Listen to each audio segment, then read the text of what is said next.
What's up, everybody? We live. It's me right now. Just me. Keyz and Barry should be here in a minute, but welcome to episode 51 of Susio Sports. Oops. That's the trouble of going live when you like accidentally tap to your own live on your phone while you're trying to play with your phone. Stuff like that'll end up happening. So my bad, y'all. But nah, we here live.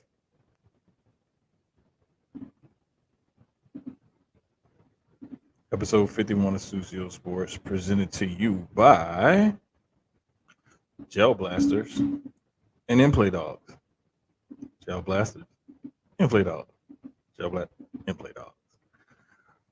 We're gonna leave Inplay Dogs up for right now because I cannot figure out how to put them in two different corners or combine the logos. I forgot to edit that before we went live, so that's my bad. That's my bad. That's all on me. That's all on me. Um, nah, man. How everybody doing? Welcome, welcome, welcome. Appreciate y'all tuning in. We got a little bit to get into, but I'm waiting for our guests and our host, my co-host, to come in so I can really get into what we want to do. But let me get off these. Make sure people know where to go because they'll forget. But I came back and I set up the microphone and everything because I got a new laptop and I got the soundboard hooked up.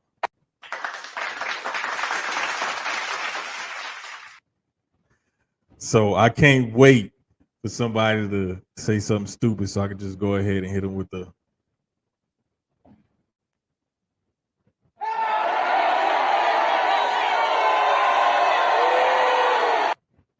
Exactly. So nah, man, but it's gonna be a good time. It's gonna be a good time. It's good to have this laptop now. I don't have to bring the whole work setup home, and I can kind of control it a little bit more here. We got to get these banners and the everything else set up straight and get that straightened out for next week, so we can have in-play dogs and gel blasters up at the same time.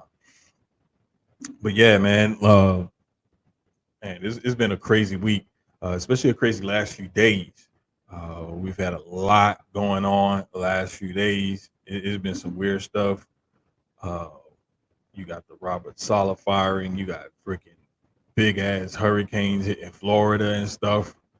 Um, I mean, just it's been crazy. But nah, it's gonna be interesting. I really want to see what happens to Robert Sala here moving forward. To be honest with you, I ain't even gonna start off talking about how my day, weekend, all that crap was until the guys get here. But nah, just it's just interesting to see like how he got escorted out of the building, and then you had the whole, Woody Johnson's never fired a coach mid-season. Um, just some people were speculating it's because he wore the Lebanese flag on his hoodie, but that was disproven because it was shown that he actually has worn that flag in other games, previously during his tenure with the Jets. So it's not that.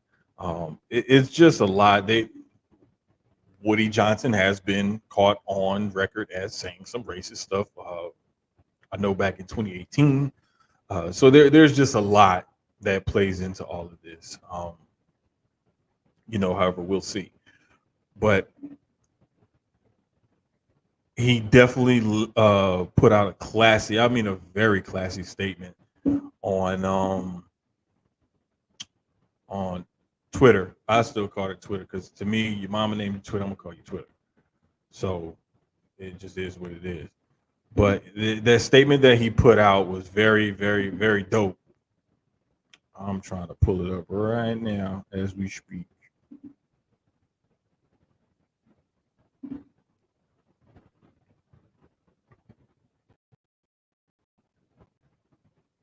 One of the other cool things, honestly, that happened this week that I'm going to touch on right now before the guys get in here was Jessica Campbell became the first woman to coach an NHL game. I thought that was pretty cool. Um, it's just you never know, man. Just sometimes some of these things happen, and most people don't think anything about it, and nobody wants to really bring it up or talk about it or anything like that. But again, we here at Susio Sports, we're big proponents of women's sports simply because we're girl dads and we do like actually like women's sports and we actually watch it. And coming to the stage is our special guest tonight. He is the host of Barry on Deck. He is also, in my eyes, a very successful touring comedian. He's hosted numerous different shows and whatnot. And most recently, I remember being my coworker of sorts at ESPN 97.5 because I was the fill-in guy and he was the midday host with Joel Blank. But I couldn't wait to get this guy on the pod just for y'all to just be entertained by this crazy motherfucker. And that's why I wore this t-shirt, is because this is one of his t-shirts that he put out. And I bet he even forgot about this one. So that's why I made sure I wore this tonight. But my guy, Barry Laminack. What's up, man? What's up? Good to see you, brother. Can you hear me? I was having mic problems. That's why I was late. I was like, this raggedy ass microphone, man. God, I'm always having tech problems. I just got mine back working. I was going off of my work computer using just the microphone and the camera off of iMac. Oh, so yeah? I finally got my new laptop. I got the board back, got the new headset, the mic back, everything. I'm good to go now. There you go. Moving up in the world. Sometimes I'll never forget. It was last year. I was doing some work for LSU's Rivals website, and I was talking to the guys at Florida State, right? Uh-huh. And I had my ring light and all of this kind of stuff. He was like, "Man, we need to get in the SEC. Y'all got a better budget than we got." And I'm just like, "Bro, y'all more media professionals than me. I just invested in my own self. Right? I can't want it for you. Okay, I can't want it for you. Sometimes you gotta go out and get it. Look, and honestly, I'll be real honest. Before me and the ex-girlfriend broke up, she had asked me. This was when we were still good. She said, "What do you want for Father's Day?" I said, it's this thing for the podcast that I'm gonna start." I said, "If you buy it, it's gonna force me to do this podcast. Yeah. It's gonna force me. And once I start it, I don't want to just finish it. So it's like it pretty much when she bought this for me last year for Father's Day, it forced me to start the pod a couple months later. So that's good, man. So you've been doing it for since Father's Day last year, huh? No, it's been a year. It was a year. I think it was September 23rd or so. Oh, that's good. Yeah, we only missed a couple of episodes, so we just celebrated last week doing episode 50, but there you go. It's been a year. It's been a year. Yep. How'd y'all celebrate? Strippers and a bunch of weed and something like that, yeah. But that was that was the after show. Oh, got you. Yeah. We kept it PG on air because we're on YouTube. Oh, got you. Yeah. Twitter would allow it, but YouTube won't. So church and keep it PG. Yeah. Got you. I get you. Yep. We did have shots. Yeah, there you go. I got a little bit of liquor back here. A little bit. I know you got something somewhere. I got some Jameson and some Fireball. Some Bacardi. I got my own whiskey. I got some E.H. Taylor. Yeah. Didn't you collab with somebody on a Yeah, hold on. I'll get it. Look. Hold up. I still got a few left. I got like 4 or 5 of these left. They were it was in Specs Liquor. Yeah, I collaborated with my buddy Christopher Hart. He started this label. It's called the Prideful Goat. Yes. Yeah, and we did a single barrel pull of the Prideful Goat's cask strength rye whiskey. Bam! There it is. I don't know if you can focus there. But there it is, the Barry on Deck single barrel pull. There it is. The Prideful Goat. This shit is delicious, man. Damn. Yeah, we got to go out. I got to take some deck heads. We did kind of a raffle / drawing kind of thing and got to give away I think 5. We took 5 or 6 people out, and yeah, it was dope, man. We got to go out there to the distillery, and he had 5 or 6 barrels and we tested them all, tasted them all, and picked our favorite. And they bottled the whole barrel and sold them all. I had to pay full price for this, some bitches. They didn't give me not one bottle, not one. I'm like, my name's on the damn thing. Not one bottle did I get for free, bro. Not one. Because people were like, yo, man, can I get a bottle? I'm like, bro, can I get a bottle? No, you can't get a bottle because I can't get a bottle, man. Right. Everybody always want the hookup, and they don't realize, like, we do not have the hookup. No. And you know what? I saw somebody say it best. It's like, you don't go to like the worst thing you could do is ask your friend who is a small business owner for something for free. Buy their shit, man. Thank you. Support them. They need the money way more than, like, if your friend has a taco truck, bro, buy a taco. Go get free shit from McDonald's or Jack in the Box. They don't need the money, but your friend needs you to buy a taco. You know what I mean? Your friend needs you to buy a bottle of whiskey. Like, it's which I didn't make. I made $0 on the sales of this, by the way. It was all promotional. Right. I made $0. They made money on it. But it was just really cool. It was just really cool to be like, yeah, I got my own whiskey. I got my own whiskey. I got my name on the bottle. It was one of those, you know. But and people were, you know, it was out there. Man, great. Total Dallas said I bought one. Yeah. To celebrate the Rangers. Fuck out of here. He didn't even he didn't even have a chance to get one shot down before they had already lost. Yeah, they'd already lost, and we were already past that World Series. Exactly. I love Total Dallas. That's my dude, man. Yeah, no, he cool people, real cool people. I saw him a couple weeks ago at the listener party. They dragged me out of the house to go to the listener party, and I saw him there. Yeah. But shout out to Christopher Hart, man, because he got me on this bourbon trail and everything else. And bro, this man, he got me so into it, man. I used to talk shit about whiskey and tasting notes. I was like, man, tasting notes are bullshit. They don't even exist. Now, the other day, I have a really cool story because, as you know, I'm a stand-up comic, and there's a new club in town called The Punchline, and it's kind of my new home club, and I'm in tight with them. And Dave Chappelle did the grand opening, and so they let me come down, and I got to go to the first show he did and the last show he did, and the first show he did. It was really dope, but he left, and he had left some whiskey there, and they were like, do you want the bottle? And he had some left, and I was like, hell yes, I want Dave Chappelle's whiskey. And so they gave me the bottle, and because he was sipping on it all night, and so I got the leftovers. I have that right there. It's that bottle, and it's and so I hadn't drank it yet, so I drank it on my show a couple days ago. And of course, instead of just sipping it or doing a shot, I was all like, I have this is my shot glass because I'm super fancy. But I was like, I was doing the Christopher Hart shit where I was smelling it.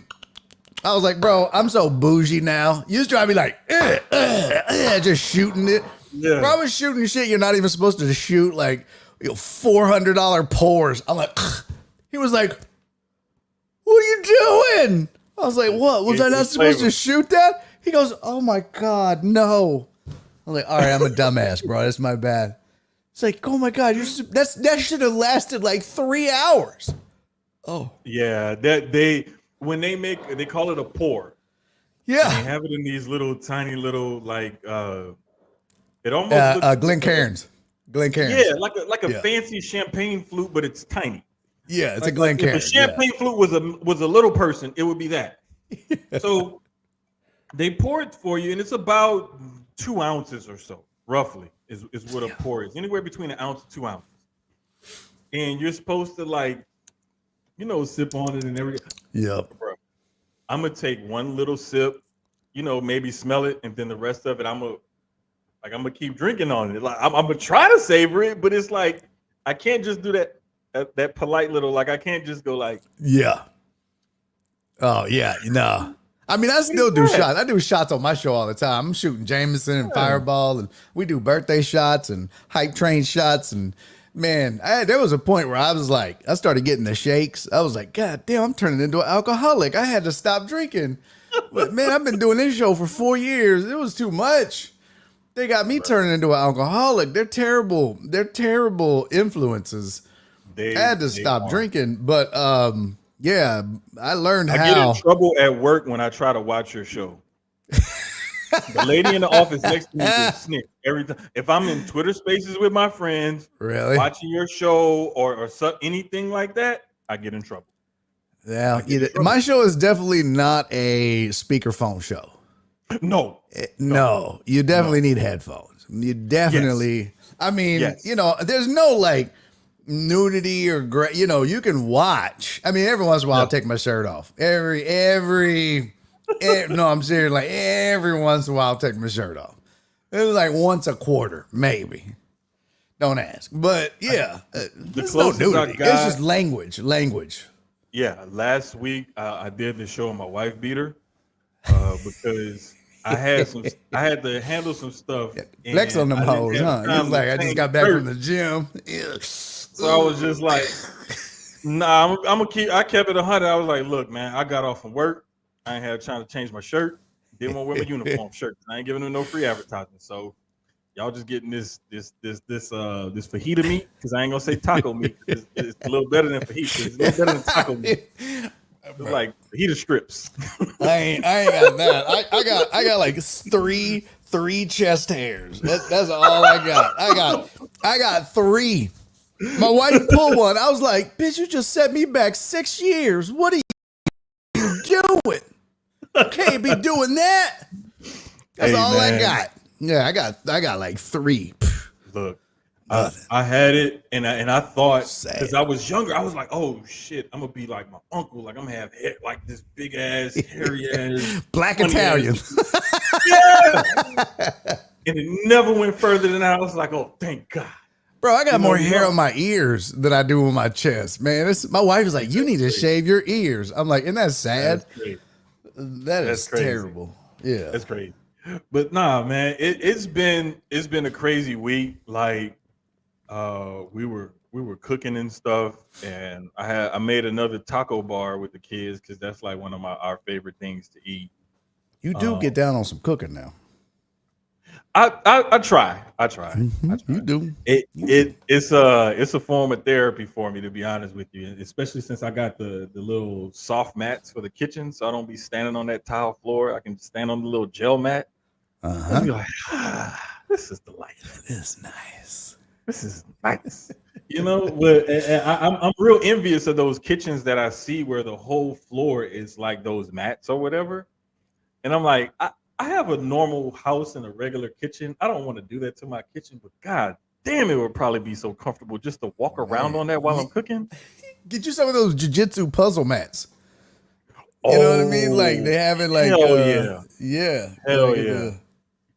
They just got piece them all together and cut them. Man, I may do something like that, but it's got a.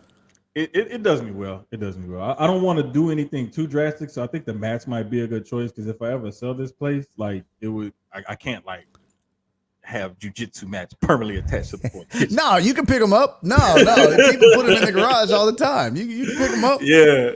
I feel like is my stuff skipping? Is it me or is it StreamYard? Because I know I got a good feed. I get 600 up and down, so. It's probably StreamYard. Okay, I was gonna say because I rarely, if ever, have a problem with my internet feed. It's usually my software, or my camera, or some shit. It's probably because I see it. I see me freezing, so I'm like, if it's me, let me know, and I can. You never froze on mine. Okay. So it's just it's just stream. Okay, then it's just StreamYard with my feedback. Okay, cool. Yep. Just making sure. All right, cool. Yeah, man, but. Bro, it's been good though, but like I'm not gonna lie, my daughter has taken over the baking. Like she baked bomb ass cookies, and then today she made homemade oatmeal cream pies. Oh, yes. Oh, dang. Homemade oatmeal cream pies. Oh, that's getting down. Yeah, she's like the next level. Yesterday it was pumpkin spice cupcakes, and she know I can't stand pumpkin. The shit is disgusting. Yeah. So I let her have that. But today, That's why I she didn't made even it. know. I didn't even know she. I didn't She even didn't know want she you was to have making it. any. She's like, My what can I make that Dad won't eat any of it? my son told me, he was like, "Hey, Maddie made oatmeal cream pies." I was like, "What?" I was like, "You mean she made them herself?" He was like, "Yeah." I was like, "Bet, I'll be home in a minute." Man, little Debbie. For real, like I'm like, "Hey, That's how next long does level it take you shit. to do this? How Let much me does know. this Let me know cost?" when she starts making zebra cakes and nutty buddies. I'm coming over. Come on, fam. That's shit. That's my joint right there, boy. You should start making zebra cakes and nutty bars. I'm on my way. Bruh, I I I I'll do want dirty I shit want for a the nutty bar. I hey, ain't gonna lie. Oh my look, god. look, do something strange for some change, I'm not man. saying they're like crack, but I'm not saying I would blow somebody for a nutty bar, but I'll give them a hand job. I might. Listen. You know what? Them joints is good. Too much, too much, too much, I'm doing the most. too I don't much, give a fuck, bro. too Them hoes much. are good. Listen, you don't understand. You don't get these chins by being so passive on desserts.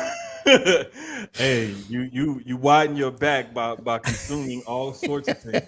You know what I'm saying? Man, they're Because good. I'm not gonna lie, I saw a video the other day and it made me want to try it. They took like cinnamon rolls, right? And they rolled it out, flattened it, Huh? and then took a roll of cookie dough Oh, hold on. Let and me get my lotion rolled. and some tissue. Hold on.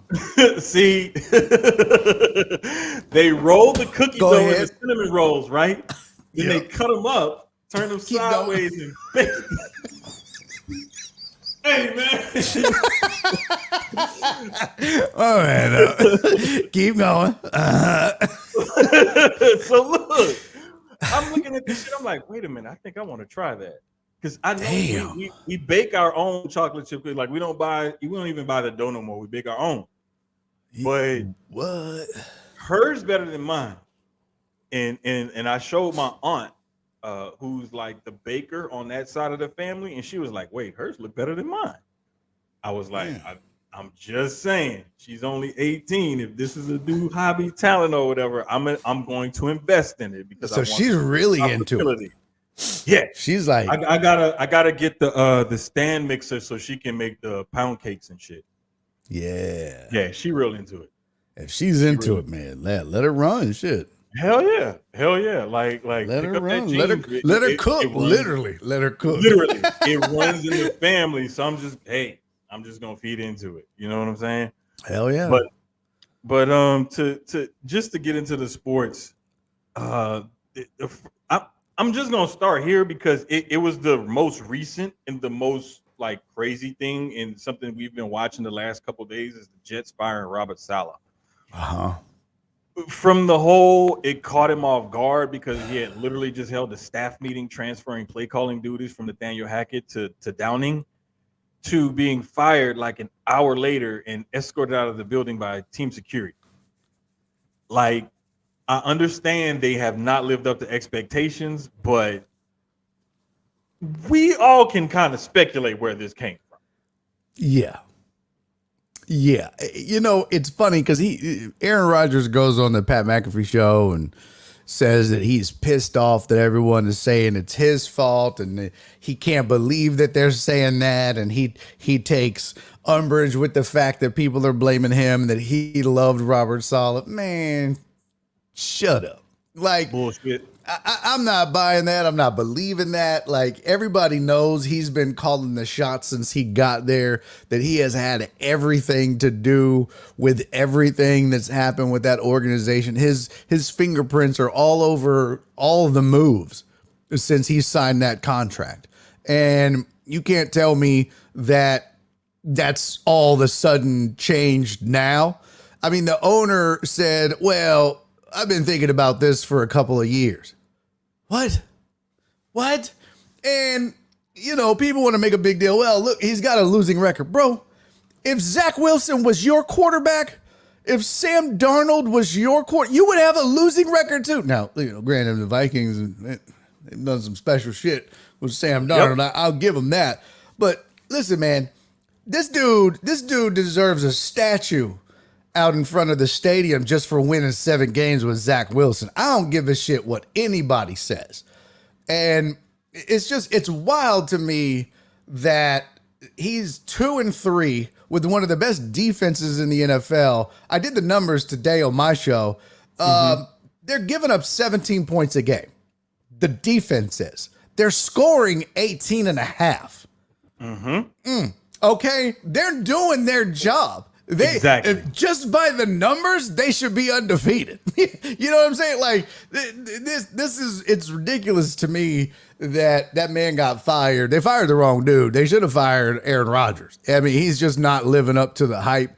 He's not living up to the promise.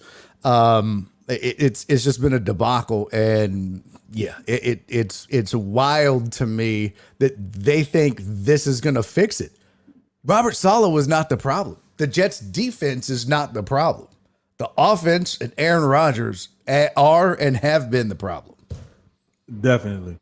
I don't know how this fixes it.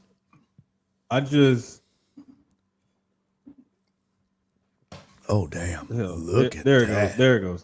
Bro. I just Those posted things the are picture on Twitter. huge, too. Yeah, she made the supersized ones. Get my lotion again? Damn, them joints look good, man. Yes. Yeah, man. The girl is pretty talented. So for real. Yeah, those I think look I'm gonna good, grab man. one of those later.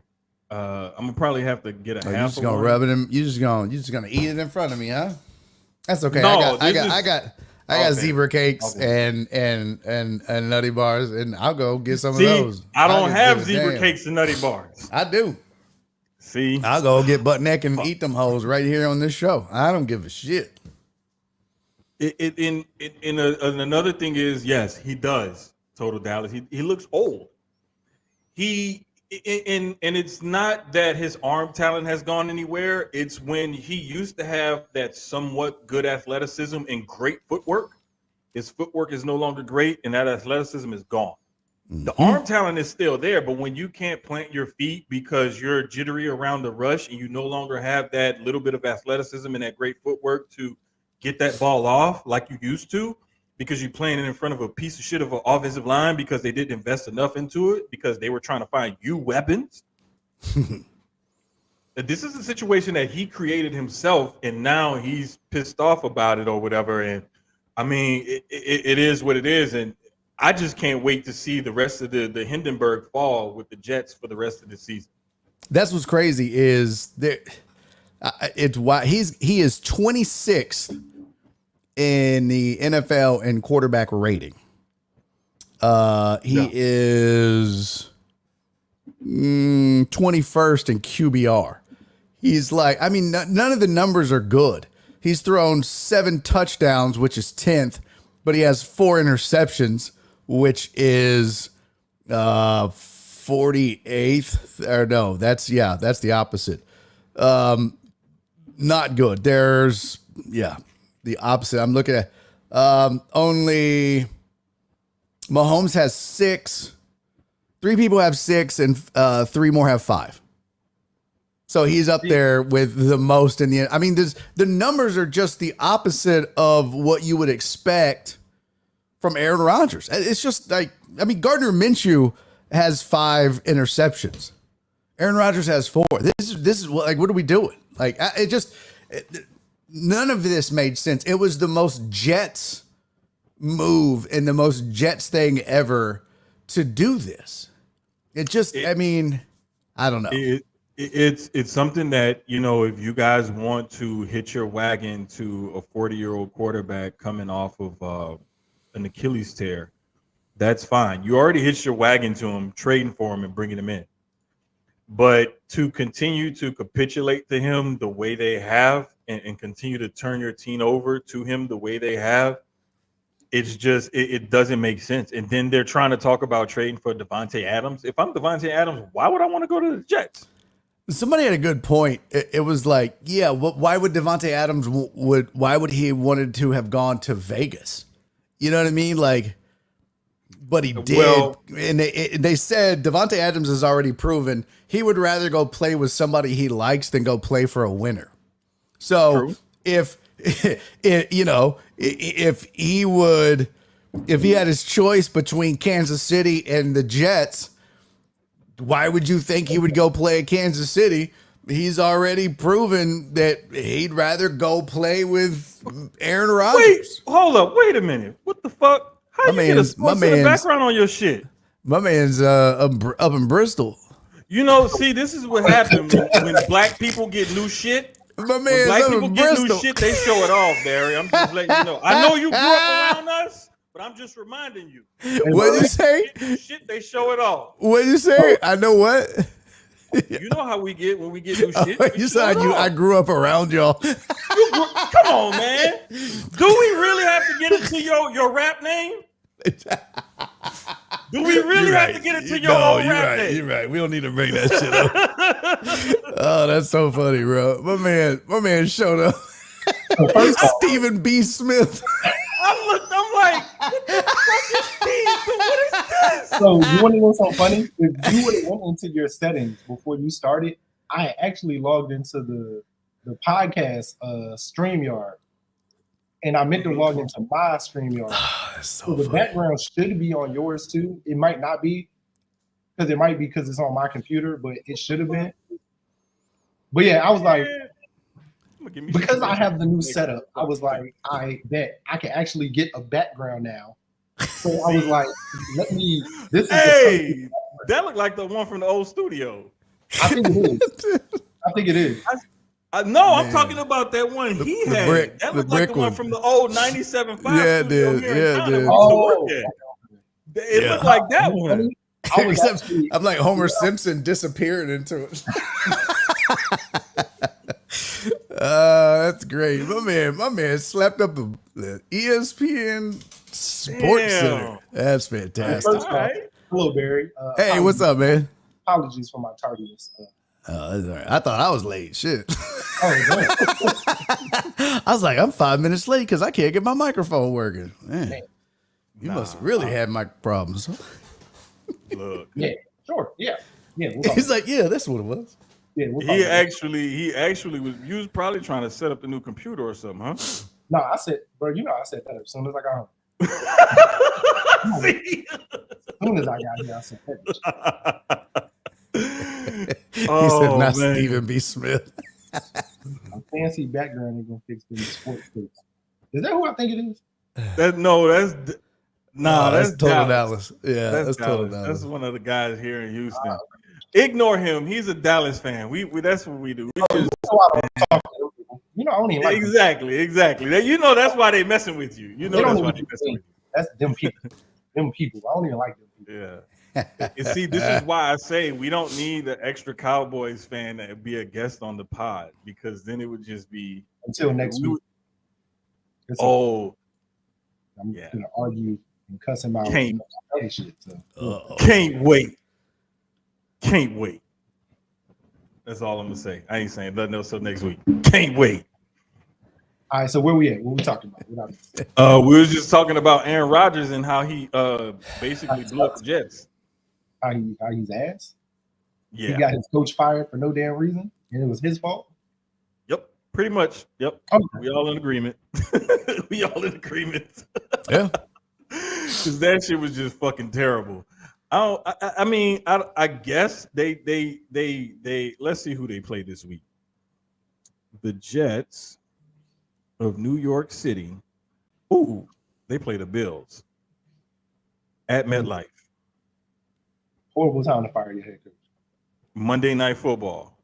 Horrible time. The Bills are still favored by 2.5 right now, even though they're at New York. Which means if it was a neutral site game, the Bills would be close to a 6-point favorite. Or no, I would say the Bills would be close to a 5-point favorite. If they were at home, they'd be close to like a 6-point favorite. But I don't know, man.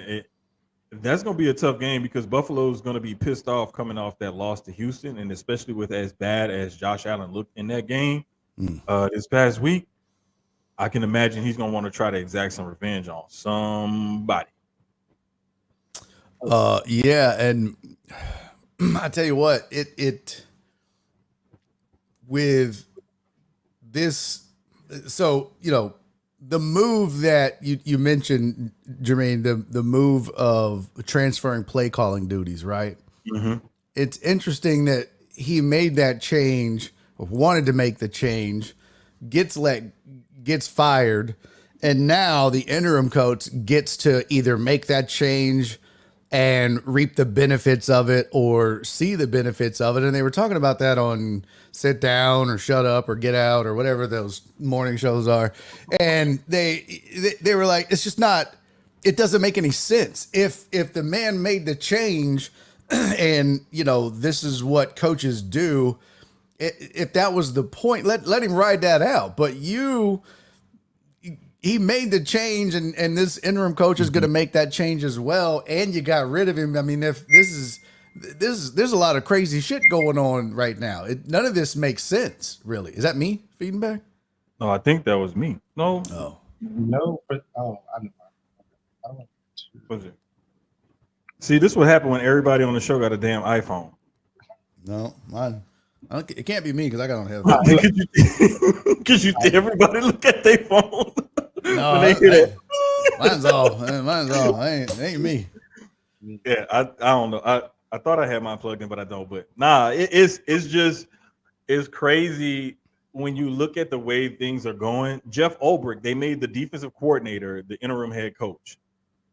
Now, I want to see what's going to happen. Who's he going to give play calling duties to? Is he going to leave Hackett in charge because that's A-Rod's boy and he wants to endear himself to A-Rod? Or will he keep with Robert Saleh's idea of we need to change things up and let Downing call the plays? That's what's going to be interesting. Let me say this too. And I thought about this today. Do you know what the Jets just did? And if you're in Houston or you're a Houston Texans fan, this will make a lot of sense. And even if you're not, this will probably make a lot of sense. The Jets just fired their D'Amico Ryans. This is what they did. They just fired D'Amico Ryans. If you really think about it, they had a defensive-minded guru, came from the San Francisco system. When he was there, that defense was formidable. It was untouchable. It was the best, if not one of the best defenses in the league under Robert Saleh. It's why he got the job. People loved playing for him. Everybody that meets this man says he is one of the nicest human beings on the planet. People love playing for him. People swear that this dude is just genuinely a great guy. And players want to run through walls for him and this, that, and the other. Everything points to you want this guy in the building. So they just fired their D'Amico Ryans. And I think it all comes down to the fact that the owner didn't have a hand in hiring him and didn't want him. It makes no sense. It's a dumbass move. Yeah, it was a piss poor decision. But when you get a guy like that and he's so good on the defensive side of the football, and he took that defense and the pieces that they had and he put them together and he was like, look, I'm going to make something out of this. And he was able to make lemons into, well, really, he turned shit into like a chicken salad sandwich with that team, especially with the quarterback play that he's had. Anytime a coach can do that and still keep the locker room with the bad seasons that he's had, that's because those guys love playing for him. You're not going to find stuff like that very often. You pass up on somebody like that because you think the grass is greener on the other side of the fence, you're not going to find another one. They don't grow on trees. Where do you think he goes next? I think his next move is going to be a defensive coordinator somewhere. I'm not sure if he'll get another. Eagles fan wants to. You want to get rid of Sirianni and hire Saleh? Hell yeah. Yes. I tell you what. Hell yeah. There's going to be a few coaching turnover. There's going to be a few coaching changes, I think. I'd take him in New Orleans. I'm going to be honest. Sirianni may get another year because of injuries. He may. I think it depends on the second half of the season. Yeah. Well, Philly is I think he's definitely on the clock. I don't know about the hot seat, but I think he's on the clock. I think he needs to have a bookend of what he did last year, right? Started off hot and fizzled. He needs to end on a 10-1 streak this year, or else next year is a make or break hot seat year for him. But I mean, bro, Vegas could be something that, I mean, they just benched Gardner Minshew. So that means that they're going through some growing pains, but don't sleep on Jacksonville maybe making a coaching change. And Cleveland is starting to question what's going on out there. So those are 3 or 4 different spots where they could be looking for a head coach in the offseason. And could you imagine Robert Saleh as the head coach of the Cleveland Browns with that defense? That defense, I tell people, the offense may be trying to figure it out, but that defense is amazing. Man, Robert Saleh can win 7 games with Zach Wilson. I know Deshaun Watson is ass, but he could at least win 9 or 10 with Deshaun Well, you know Watson. the crazy thing is, I don't think Deshaun Watson's ass. I think this whole the shit that happened with him since Houston, I think it's fucked up his mental because he was amazing with Houston. He was in the MVP conversations. They were winning games. It was exciting. It's not the CJ Stroud era that we're getting right now, of course, because that's just amazing. But I think Deshaun going to Cleveland, people were looking at it like, oh, this is about to be, this is going to be good. This is going to be great for Cleveland. And I think he still mentally is fucked up from the situation and hasn't got himself out of his head of that. I think if he could get the right coach or just people around him to help him get out of his own head, he could be back to who he was. Because with that offense, they could do amazing things, but it's him. And one thing I will do that I never thought that I would do is I'm going to go ahead and defend him for a hot second. When he was walking off the field, when he was walking off the field on that 4th down, that was not because he quit on the team. That's BS. They had 12 men in the huddle, and instead of them getting called for the penalty, they broke the huddle and decided to take the penalty and take the delay of game penalty instead of having a 12 men in the huddle penalty or whatever it was. That's why they were walking off the field like that. It wasn't that he was quitting. I mean, what's the difference though, right? It's like I can't remember the exact difference, but I just know anytime it's 5 yards, it's something more than nothing. But you could see where I think if you look back at the video, you could see Amari Cooper counting people in the huddle and stepping back out of the huddle. And so he was legit, and you could see there was 12 guys there, and he just stepped back so he wouldn't be in the actual. You talking about Deshaun walking off? No, I think it was Amari Cooper on the video. That if you see the wide shot or whatever of it. I thought you were defending Deshaun Watson, saying he walked off the field. Well, people thought that he walked. That's what I'm saying. People thought that he walked off because he was quitting on the play. He didn't want to run the 4th down play. And it was because they were about to get called for another penalty or some shit. So they. Oh. It wasn't the delay of game instead. Yeah, he took the delay of game instead of the other one. It was one would have been 5, the other one would have been 10 or something like that. Okay. So I mean, that's smart. Unless you want to just call a timeout, but if you don't want to waste the timeout, just take the 5 and get it back. So yeah, I still think if he not ass, he at least ass juice. I don't think Deshaun ass, man. Bro, I will say this: I pulled up his game log for the season. It ain't pretty. No, it is not. He hadn't thrown for 200 yards yet. Nah, bro. And the thing about it is, he missed game so much against Washington. time. His QBR was 8.5. Bro, I think I could get 8.5. I'm about to say, I think I can still get 8.5. That's what I'm saying. He missed so much time. When you don't get those live reps like that after almost 2 years of missing football, come on, you can't expect him to come back and then be the same guy he was before. It just doesn't happen like that. Yeah. But I am surprised at how bad. And I thought, okay, maybe last year, he got hurt, whatever. He'll come back this year and he'll be better. And he's not. And it's just okay, we've seen 5 games of this. How many more games do we need to give him before we say this is just who he is now? Yeah, last season he played in 5 games. About the same. I mean, They won. Let's see, 1, 2, 3, 4. They were 4-1 in those 5 games, but it was okay. He had 7 touchdowns, 4 interceptions. He didn't average a ton of yards. It was a little over 200. What was his not great numbers? Huh? Completion percentage. 61%. I mean, it's right at it's average. Yeah, it's not he's below completing average. 60% now. I mean, right at like that cutoff point where it's like, okay, you're good enough. Anything less than that, and you're terrible. And so it's like he's at that borderline, you know. And before, his completion percentage wasn't much higher than what it was before, but it was the fact that he was making plays. What and you talking about in Houston? And he's I just looked. 70% was his last season in Houston. But this is the thing. That's good. But I'm talking about his career percentage in Houston. His career percentage in Houston. That last year he was really, really good. He was, and he threw for all those yards because they really had to, because they were terrible.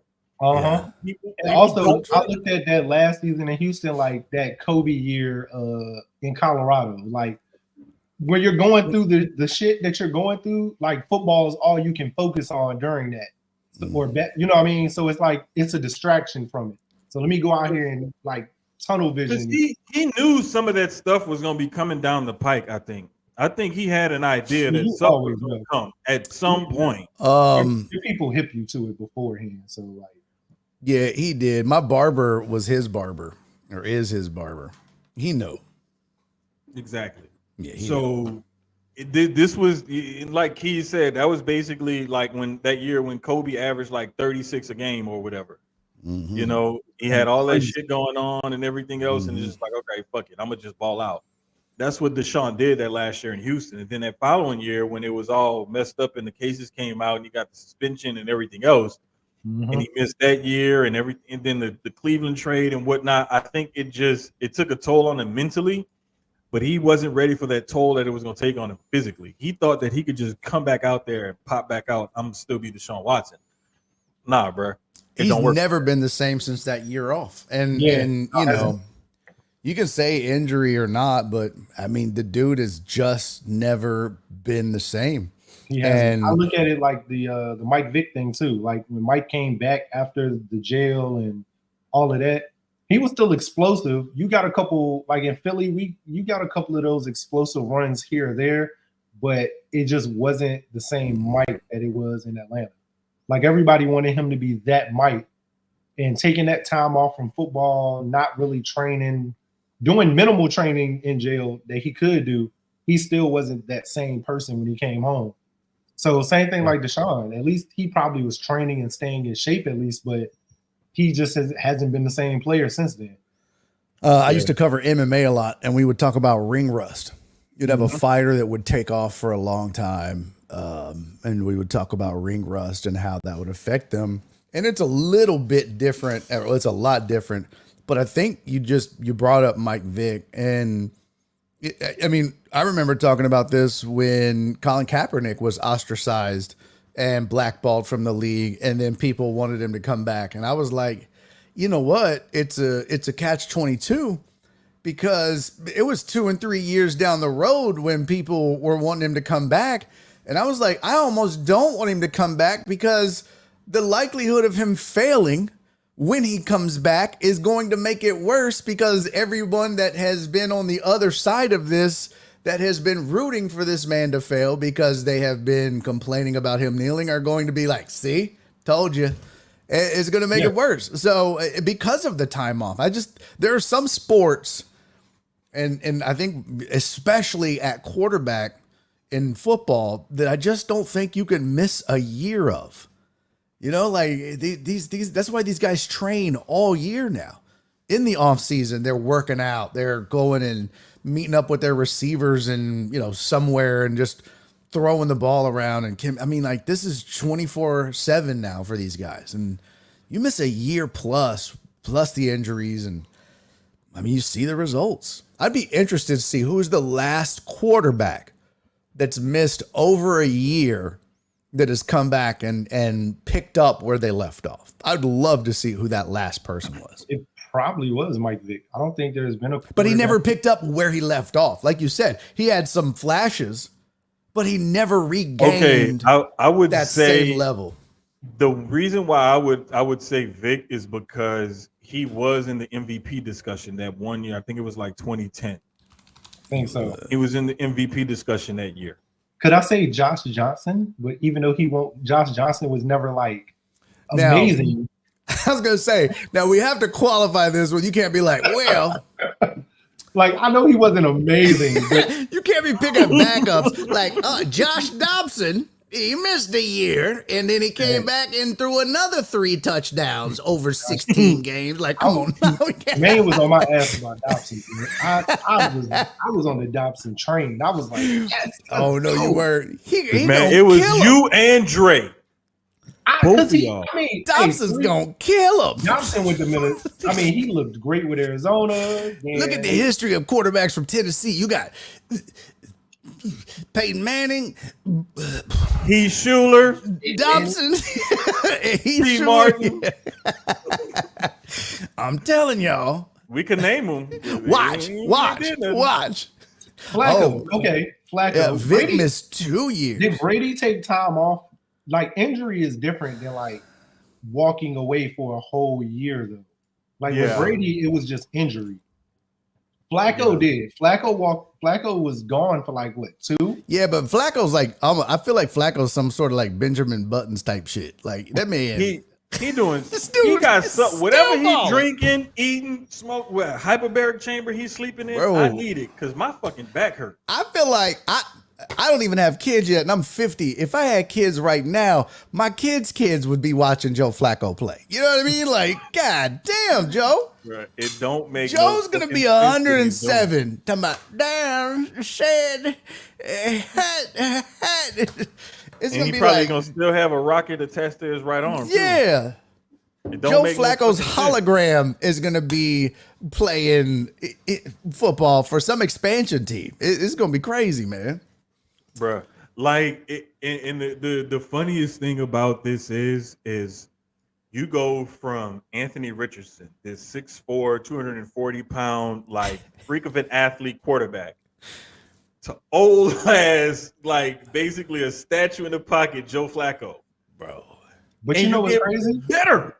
They did it last, and think about last season with Minshew. They looked better with Minshew last year, and I like Anthony Richardson. You know, we've talked about this. Exactly. I also said when he got drafted that he was a project. I didn't think he was going to play this early with Indianapolis, but he's a project, right? So, but Minshew came in last year after, again, same thing after the injury, and they looked better with Minshew than they did with him. I don't know if it's him or the coaching, or sometimes I think with quarterbacks like him, you have to bring in like a quarterback guru or something to work with him. Like your quarterback coach has to be somebody special to help him develop. Not really your offensive coordinator. I would say just your quarterback coach. The thing is, though, like one thing I will say, and I know this from like watching and also listening and paying attention and stuff, but offensive lines, they don't always like to block for those kind of quarterbacks because they're always moving around behind them. And so they're trying to form a pocket for you. And when you're hopping around the pocket and hopping in and out, left, right, boom, boom, boom, with the pocket, it's harder for them to block. So it's not always easy blocking for a quarterback who moves around or who's really athletic like that. Whereas when you got Joe Flacco or Gardner Minshew back there, it's like, I know where he's going to be at. And I know if I form this pocket, I know he's going to be in that pocket. He's going to throw from that pocket. I won't have to worry about trying to protect him outside of the pocket. So that's a total different thing when you're blocking for two different types of quarterbacks like that. And you know those guys know how to move in that pocket, right? So you know that they understand that there's levels in that pocket that they'll move up in. They'll move not just north and south. They'll move east and west in the pocket. They'll move up in the pocket, then back in the pocket. Like you know what I mean? Like they understand how to move in the pocket itself. Whereas these young cats, man, they might move up and then they're gone. Yeah. Right. But, like, and that, so again, you're right. That could be real frustrating for an offensive lineman because what it also does when you have a guy that runs, you end up getting more penalties. And don't think these guys don't have incentives in their contracts as O linemen on holding calls and penalties and sacks. And so when you got a guy that runs, that guy gets sacked, eventually does get sacked more, believe it or not. Because he's out running and gets sacked on the run. Remember David Carr? Remember how many times he got sacked? Do you know why? It wasn't, I mean, the Texans O-line was shitty with David Carr, but it was also because he would run to the sideline and instead of throwing the ball, he'd run out of bounds. Yep. And it was like, bro, just throw the ball. Like, what are you doing? And the closest offensive lineman to him normally is the one that would be credited with allowing the sack. Bro, I'd be so pissed. I'd be running the opposite way. As soon as I saw David Carr running to the sideline, I'd run the other way. I'd be like, fuck you, David, you motherfucker, bro, I'm out. I'd be headed the exact opposite way, bro. I'd be tripping other offensive linemen so they'd be next to him. I'd be, fuck you, Chester Pitts. I'm gone, bitch. I'm gone, Chester. Is that Roethlisberger's comment? Is that a double entendre? What was that? I don't know because he called I want to say it's like a triple entendre, calling him a pocket master. We're gonna leave that one alone. It's a triple. It's so many jokes in there. It's so many jokes in that right there. Way too many. Way too many. But no, one of the frustrating things about watching quarterbacks like that is, like you said, when they run out of bounds, but it's when you sense that D lineman or that linebacker, whoever it is, you sense them on you. And instead of you either running, throwing, whatever, you just stand there and you keep pump faking until they knock the shit out of you. And now you're sacked. You took an unnecessary hit and everything else when you could have just made the fucking decision and been out of there. But I think we're gonna be in for some decent games this week. One of the games that I'm really looking forward to be honest with you, and I know it may sound a little weird, because they're not two very interesting teams, but that Jacksonville Chicago game over in London, because we're going to see Trevor Lawrence. Been having a hard time sleeping, bro. I don't sleep as it is, but I'm looking forward to this because I have not slept in 3 days. I can't wait. Look, bro, I got insomnia. I can't wait, bro. Oh wait, and here's the kick. My man gonna be out. We're supposed to meet up at Kobos on Saturday because they we don't know how long they got left, whatever it is next few months. So we're supposed to plan on meeting up there on Saturday. But if depending on how long I stay there and stay out or whatever, will depend on how well I am to watch that game. Because I'm gonna wake up and be watching it regardless. It just depends on, am I gonna take a nap during the game or am I gonna stay up for the whole game? Man, one of the two. I'm gonna tell you right now, that game is at 8:30 Houston time. Yeah. I ain't getting up at no damn 8:30 to watch Jacksonville play Chicago. That's on Sunday or Saturday? That's Sunday. That's a Sunday game. I ain't getting up. I don't give a damn. 9:30 your time. You waking up? I'll either be at the gym playing ball or sleep. Probably sleep. I'll be First of all, I wouldn't even get up that early to go to the gym. Second of all, I damn sure ain't getting up that early to watch Trevor Lawrence play football, much less against Chicago. Bro, I want to see, because we looking at. I think it is an interesting matchup, though. I see what you're saying. For who? And if we think about it, Jacksonville is ass. I mean, I get it from, you might want to watch Caleb Williams because he's starting to figure things out a little bit. Yes. I'd rather watch Caleb Williams play Jaden Daniels in Washington. I mean, I'm intrigued about that with Lamar Jackson in Baltimore, but I don't give a damn about watching the Jags and Trevor Lawrence. It's awful right now. That's why I said that Peterson could be one of these coaches that's gone. Robert Saleh and D'Amico Ryans could be coaching against each other twice a year next year. Starting next year. That's what's crazy. Number one, I would love that. Woo. Number two, I don't know. the main reason why I want to see I kind of like game, winning. As a Texans fan, I kind of like winning. I don't know that I want that. No, listen. Texans are dominating that division right now. So like, well, that's because they suck. That's why I wanted to just stay the way it is. Keep Anthony Richardson's Mr. Glass broke ass as the quarterback in Indy. I'm good with that.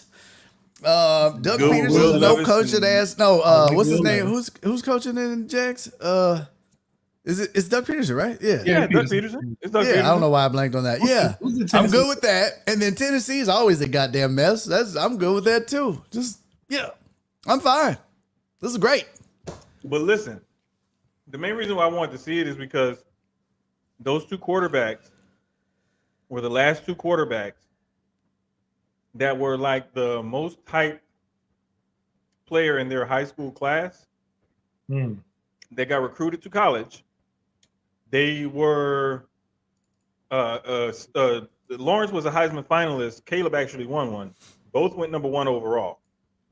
So these guys were in the hype train from high school throughout their college career, number one overall draft picks. We haven't had a matchup like this. I can't remember. I think it's been a few years. But we haven't had a matchup like this. We see Caleb Williams as a rookie is on the upswing because we start to see him figure it out the last couple of games. We see how ass Trevor Lawrence has been. He's been on the downswing since he signed that contract. Wasn't when Bryce and CJ played each other last year like super hype? Yeah, but look at how terrible Bryce has been. Bro. We've talked about this. Is it Bryce? Listen, that's the coaching. No, it's both. It's both. That's why I say when 2 years ago, going into that draft, that Bryce Young, CJ Stroud draft, everybody in this city of Houston was livid at Lovie Smith. Everyone in this town hated him. And I said, a couple weeks ago, everyone in this town should be sending him a Sherry's Berries or an edible arrangement, pajamagram, because the fact of the matter is that the fact that he went for 2 and pushed them down to the number 2 pick, you know what to say? That's saying that there, but by the grace of God go I. Because the number one, the right pick, hindsight being 2020 doesn't matter. The right pick was Bryce Young. And there was always that, should you go CJ? Should you? But I think most everybody agreed the right pick was Bryce Young. For you guys, yeah. No, I mean just in general. But either team. Now, but it's wild to think how much the Bears or the Panthers gave up to move up to do that. The world. Yeah, it's just like they're luck to do that. Yeah, but it's just, I mean, they still awful drafted. Luck. I think they still drafted pretty well from that. Like what they gave up, and then what they ended up getting Leggett, which is a pretty good wide receiver for them, a young piece. A couple of the defensive pieces could have gotten better had they not gave up so much and gotten more. I mean, it's kind of like that whole Celtics. Could have kept more. It's kind of like that whole Celtics Nets trade, though, where the Celtics gave up. I mean, the Nets gave up the house for what they got, and it was nothing in the long run. And the Celtics used that. Worst. And the Celtics used that, and they've gotten a championship out of it now in the long run. A lot of really good top picks. So because they've been able to flip what they got from the Nets and keep kicking the can down the road, making trades. Because Jason Tatum was a result of that. They basically what the Celtics Marcus did Smart was a result of that. They took what they got. They took what they got from the Nets and invested it, and it paid off like a long-term stock or something. They didn't use it immediately. They let it pay off over time. And I think what's happened with the Panthers is they tried to give up. They had to give up the world to get Bryce.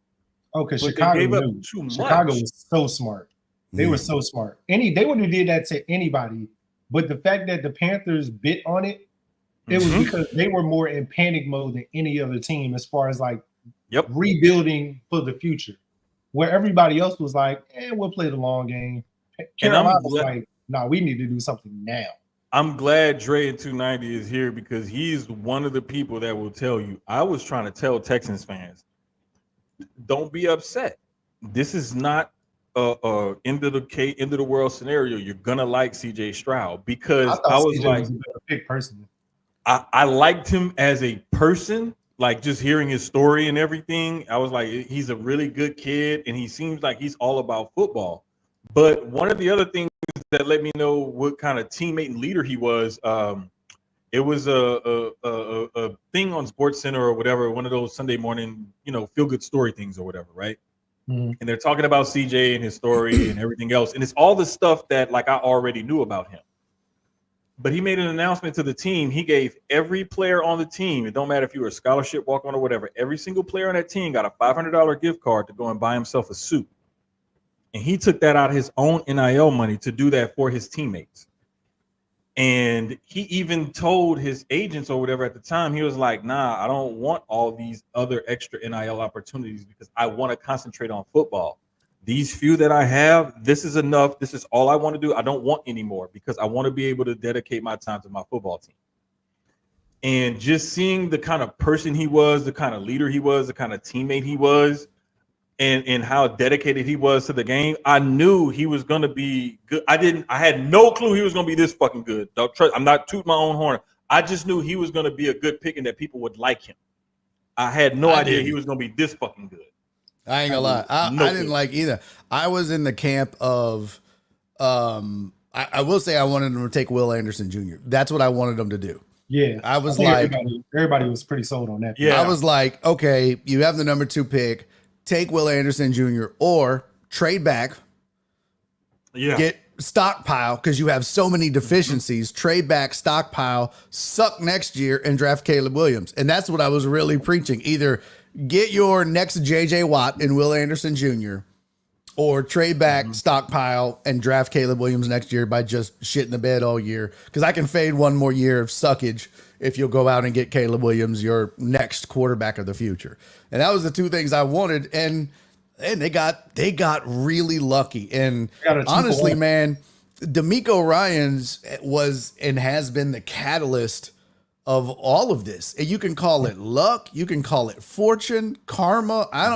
But man, that getting rid of Easterby and Bill O'Brien and the McNairs kind of realizing that a monumental shift was necessary and getting Nick Caserio on board with that and being in lockstep with D'Amico Ryans. And I think the McNairs kind of let Nick know, hey, D'Amico is, he is also has full say in this. So you guys need to work together. And I love it. I mean, everything they've done, I don't know that I have ever in the history of this franchise, since it's been around, have I gone this long without hating something that this franchise has done. Honestly, I think I can't think of anything since D'Amico's been here that I've hated that they've done. And I think coming out of that Deshaun Watson situation, it's been, the hiring of D'Amico and changing of the culture and the picks. I think it's definitely been a positive to take your mind off of so much negative. I don't think they've done anything bad. I mean, look at the rookies that have stepped up. Nico, Tank Dell, the trades they did the free agents they brought in this offseason, the trade for Stephon. They're doing everything right to go in the right direction to, one, compete with the Chiefs. Because at the end of the day, everything in the AFC is to beat the Chiefs because they are the total cream of the crop. I think the Texans are setting themselves up for just that. On the flip side, it's not easy to beat the Chiefs because Pat Mahomes has turned into fucking Tom Brady Jr. and doing a lot with nothing. Brady has been the only quarterback I've ever seen that I can think of that has had. There was years with New England where he had nothing, and was making the playoffs, winning Super Bowl. There were years where they were kicking people's ass, and their best formation was 2 tight ends. Wow. 2 tight ends, bro. When you beating everybody's ass in this day and age in football, and your best personnel is with 2 tight ends, Come on, man. That shit that's a wasn't even horrible fucking joke. fair. And one of your tight ends was catching bodies while catching balls. Pause. He was catching balls and bodies, evidently. See, I wasn't gonna make that joke. I had another joke about catching bodies with tight ends, but I was gonna let it go. But since you went there, I'm still gonna let it go. They were killing them with them 2 tight ends. Killing them in the tight end. I mean, they were burying people with 2 tight ends. They weren't just hanging around either. They was balls deep in you with 2 tight ends. That hanging around is crazy. Yeah, it is wild when you think about it. Wait a minute, Paul. You just 22 personnel. That means you have one receiver. One receiver a lot of times. Because they would still run with a fullback. They would run with a fullback. It's just like Keyz. Yes. What? You heard me correctly. We got to get you on our other pod. Oh, what? That's where we get real egregious. Oh, let's do it. I'm gonna send you the link to one of their episodes just so you can listen to it. That's the one where we see we're a little tame here. We push it, but on that one, we get to the line. We don't sometimes we'll like step our toe over it and then come right back. Nah, they live on the other side of the line. Oh shit. They Usain Bolt that line. Oh shit. I don't know if I can do that one. I'm gonna put it to you like this: they have. I'd be saying some shit that come back and haunt me if I ever. They have dispensaries and alcohol as sponsors. They have what? They have dispensaries, smoking rigs, and alcohol companies as sponsors. That lets you know how lit that pot is. Yeah, yeah. I mean, I'll do it, but yeah, I think the Texans are gearing up like in the correct way to compete with the Chiefs, to dethrone them, to get, because I like right now the NFC is weak to me. Like on paper, the Eagles probably, when healthy, and I'm not saying this biasly, but we should be at the top of the division with adding Saquon, having AJ, having Devontae Smith. Yes, I said we, and I keep saying it. I speak French. My man said we. But I think they have geared up right in the offseason. Just injuries have hit them, and then the play calling has just been ass. But other than that, Minnesota is the best team in the NFC right now, which is crazy. Undefeated. Followed by freaking Washington. Washington's 4-1. Yeah, it's wild right now. 2 undefeated teams in the NFL is Kansas City and Minnesota, and the 2 4-1 teams is Washington and Houston. And then just a whole bunch of 3-2s and 2-3s. 2-2s, yeah. I actually, it's crazy. I'm probably one of the only, and I might be one of the only Eagle fans to say I'm actually happy for Washington. It's weird to say it, and I really can't pinpoint why I am, but I'm happy for their turnaround because of, I don't know, it's that Devin White thing is crazy. I don't even want to talk about that. That was strange as fuck to me. It was strange. No, I know why. It was because they didn't think that whatchamacallit was going to pan out. Devin White was a security, but I can't think of his name off the top of my head right now. But Devin White was a security blanket. And he's actually panned out this season so far. So they let Devin White go, but it freed up a roster spot. And I'm not sure if that's going to be a while. You talking about Zach Bond or Nakobe Dean? No, it was somebody else. We were just talking. Sweat? We were just talking about this in my group chat. Well, because the thing is, like, when I look at those linebackers, honestly, Zach Bond is the one that they got from the Saints. And he's been like their utility knife, and that's the way the Saints should have used him. And that's why a lot of Saints fans were pissed off that he's balling out with the Eagles, is because the Eagles are using him the way the Saints should have. Nakobe Dean is the guy that I thought was going to come in and was going to be good. It was Georgia. Okay, you're right. It was Dean. And he was kind of like, I think his rookie year, he couldn't really get on the field because it was like some play calling stuff and some injuries. And then last year, it was some more injuries. But then this year, he's been healthy and he's been balling. So it's like, there's no reason for you to say, hey, we need this other guy here.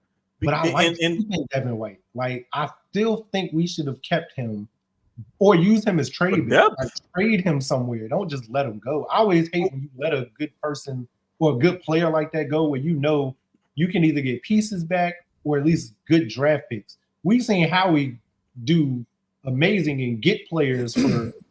We didn't gave up 7th round picks and 5th and 6th for like amazing. But the thing is though, with a guy that's on a 1 year, like a guy that's on a 1 year deal for like a little less than $3.5 million, they weren't going to get much for him.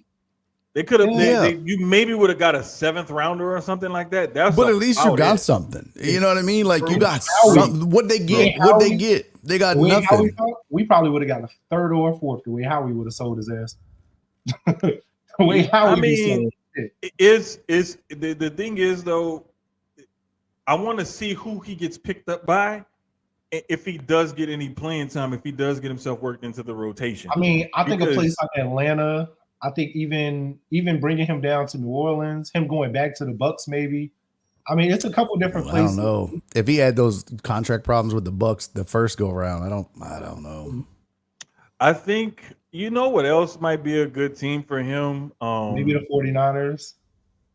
Well, no, because Jalen Phillips was like a more of a pass rusher, outside linebacker. He just tore his ACL again and is out for the season for the Dolphins. But I was about to say Dolphins. I was thinking them too.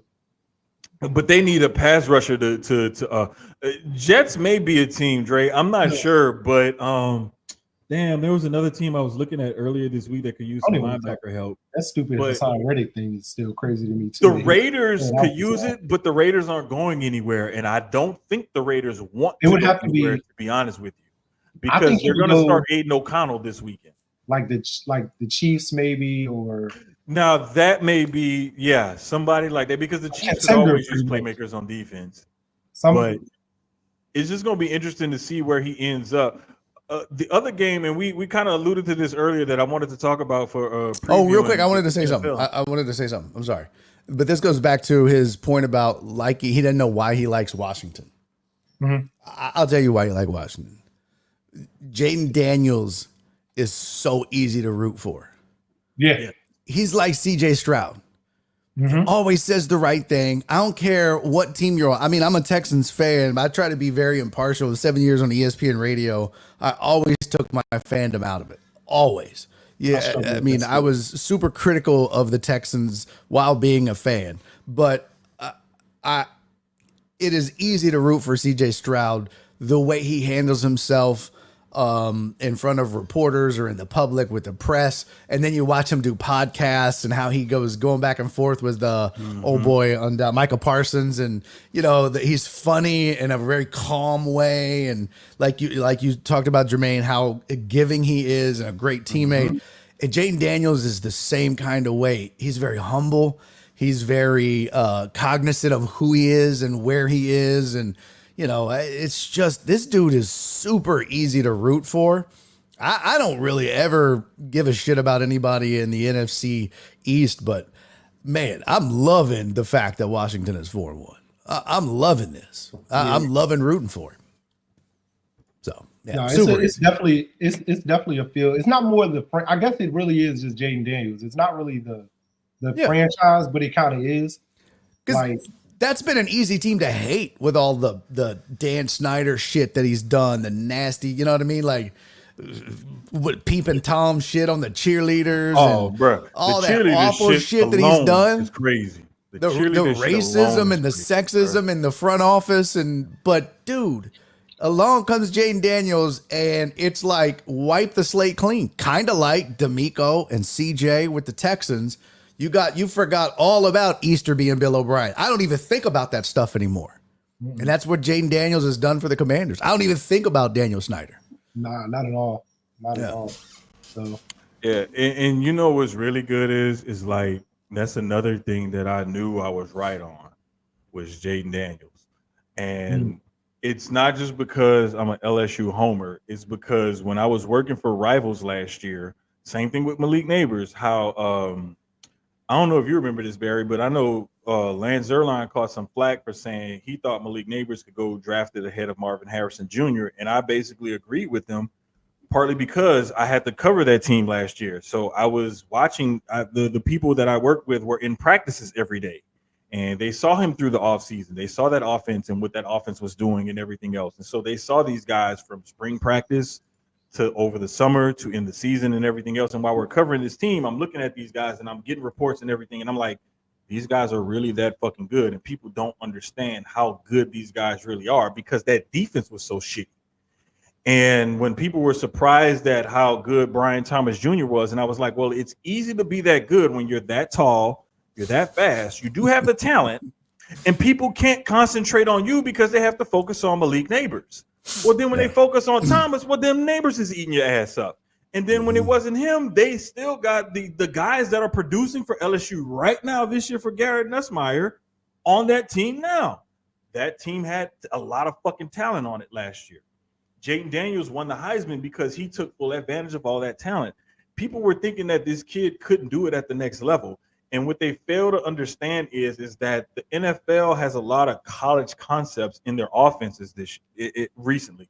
I'm going to say over the last 10 to 20 years, I've seen it to where in the state of Texas, I see the little league teams start to run similar offenses to what the high schools run, to what the colleges run, and now the pros are starting to run. It's all the same. It's just simplified at the lower levels and then a little more complicated as you move up. It's all the same concepts and stuff. It just gets a little bit more complicated and a lot more language and a lot more options and different reads and things like that as you move up on the level. So when you see these guys come in from college and they have that immediate success at the quarterback level, it's because the league is more catered to them going from those college quote unquote gimmick offenses like they used to be called. Now they're running them in the NFL. Yep. So don't be surprised when these guys come in and have immediate success no more. I'm not. Yeah, and it used to be the anomaly, right? It used to be the outlier. Yes. To see these type of quarterbacks have success. And now it's not. I mean, it shouldn't be surprising. It's literally gone from this guy shouldn't be able to do this. This is something rare to why isn't this guy successful in year 1 or 2 or 3? Mm-hmm. That's how much the expectations have shifted. The expectations have gone from year 2 or 3, we should start to see something from him, to if we don't see anything from you by year 2 or 3, you're out of here.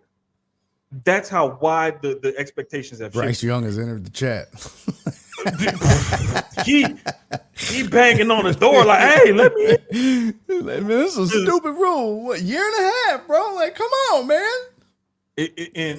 And one thing that I really want to point out is that it's still going to be kind of difficult for some positions to move from college to the NFL.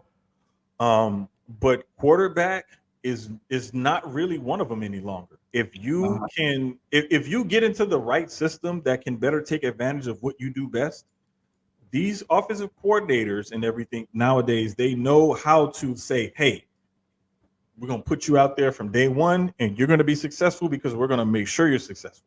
It moves fast. I mean, it's faster. And that's what I think you saw with Caleb early is it's just how fast. Yeah, and that's what everybody says is you'll hear the comments a lot about that guy. He used to outrun that guy in college. You know what I mean? Like, you ain't outrunning a defensive tackle in the NFL. They're just as fast as you are. They might be 320 pounds, but bro, they'll catch you. You know what I mean? Like, unless you're Lamar Jackson, they're probably going to catch you. A defensive end can run like it's wild, and that's what they mean by the speed of the game, especially in that pocket area. Everybody is the same speed. It's wild, but he's caught on really fast, and that's what instead of it used to taking 3 and 4 years, you've seen it with Caleb Williams. It's taken 3 and 4 games. That's the progression now. Crazy. Just a quick example of how athletic defensive linemen are. We just saw Kalen Saunders on Monday night for the Saints. He's about 6'1", 320 or so. Not only did he catch an interception off a tip, but he returned it like 30-something yards. And was not out of breath. No, he took a little. He did take a little oxygen. Big man was getting it, but bruh, like. He can do standing backflips at 320 pounds. Standing backflips. Well, I remember they would show all kinds here in Houston, especially. They would show us video of JJ Watt and some of the stuff he would do in the gym, and that's a big dude. JJ Watt is not a, you know what I mean? Like, it was crazy some of the shit he would do. I've stood next to around and near JJ Watt, covering the Texans in the locker room. Mm-hmm. Me and him are the same height, 6'5". My 240 looks a lot different from his 290. Yeah, 6'5", 290. Imagine that. That's just he's 50 pounds heavier than me and is 10 times as athletic. Yeah, some of the box jumps and shit that they would showcase him doing. It's just bro. It's just don't make freakish. No fucking sense. Yeah. I seen this guy at that weight. At that time he was a little more than 290 or so, but he was doing like 5'4" and 5 foot box jumps off of standing 2 foot vertical. Yeah. Just explosiveness, just Exactly. Thank you, Dallas. Matter of fact, let me see if I can find that picture that we took at the fucking Christmas party. You're 6'5", 240. Total Dallas is 6'5", 140. That bro is built like a pencil. That motherfucker, like.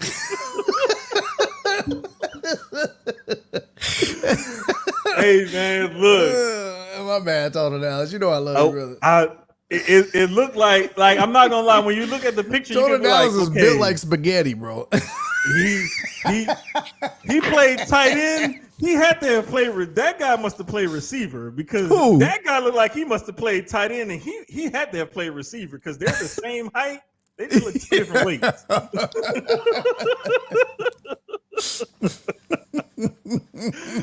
Nah, man, but it's crazy. It's crazy with how athletic these guys are, and I'm just really I'm really excited to see like this is the kind of stuff that I like the combine for. This is the only reason why I like the combine, is just to see how freakishly athletic some of these guys can really be. Mm-hmm. And people call it the underwear Olympics and this and that, and it's like I don't care. I just want to see how freakishly athletic the top 1% of the 1% of athletic human beings are on this planet. I ain't gonna lie. Fascinating to me. I just want to watch the offensive lineman run the 40. I just want to see them fat dudes sprint. That's the best, bro. That's the best. I like seeing big dudes.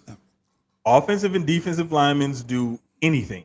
Watching a 350-pound man run a 40, it's like, see, this is why sports bras were invented. Right there. Look at that. Bro, that's why. Them titties are all over the place. Oh, my God. The best offensive lineman 40 video is when Big Andre Smith was coming out of Alabama, and he ran the 40 shirtless. Oh. That boy had D cups. Yes. And they was flapping and flipping around. Bruh, I was like, bruh, come on, bruh. You could have at least put on the little. He knew what he was doing. T-shirt. He knew what he was doing. He knew what he was doing. But I'm not gonna lie. I want to say he was like, Mudslide. That was his nickname, Mudslide. That was his nickname. But I mean, he was a talented ass right tackle. He could maul your bitch ass. Well, but it's just fascinating to see these guys and what they can do. Bro, this still frame looks like that dude from the Goonies. Hey, you guys, who was that dude that yelled that? Did y'all ever watch the Goonies? Hell yeah. I didn't, but I know who that is. But I'm telling you, man, let's see. I'm gonna post this in the chat. Hold up. Let me see if I can find grab that. Look right there. I put it in the private chat. You can put that on screen. Got it. Look. His titties are the eyes, and his belly button is the face. Like, hold up. Right? Look at the side by side. Bro, yes, bro. Yes. Wow. Put me next to him. Bro, I remember that shit. It does look like a face. I remember that shit. Because look, wait, hold up. No, I can't figure out how to fucking work. Damn it. Look, anyway. Yeah. Then it looked like he's like, hey, you guys. Yo, that is fantastic. Wild. Yeah. But yeah, man, like I love watching the big guys. You know what I'm saying? Do their thing. I love watching the big guys do their thing. That's a panty and dropper right there, boy. They called Kalen Saunders pick a thick six or a thick pick or thick some six. Shit like That's that. great, bruh. It was wild. Side note, like his brother, you can tell athletics running the family because his brother is one of the choreographers for Taylor Swift. What? Yeah, so his brother, they took a picture before the game with their same brotherly little pose. Like they've taken pictures with that same pose throughout the years. And I want to say it was the Saints or ESPN or somebody posted it on Instagram of them taking the pictures from before the game to when they were like little kids, that same little pose. So is his that's brother always thick been their too? little thing. Yeah, his brother, he could dance, but he's a big dude too. He a big athletic dude. Okay. He kind of chubby for like, you know, most dancers are like skinny, fit. His brother, he's a solid dude. But moving on to our second favorite topic this time of year is college football. Okay. There was so many fucking upsets in college football. Like this motherfucker here. He a Miami fan. So I'm gonna tell you right now. We watching the game, right? Our other homeboy, he's at the game. He's like, fuck this. I'm leaving. I'm not staying watching this shit. Miami comes back and wins the fucking game. Turned that frown upside down, didn't it?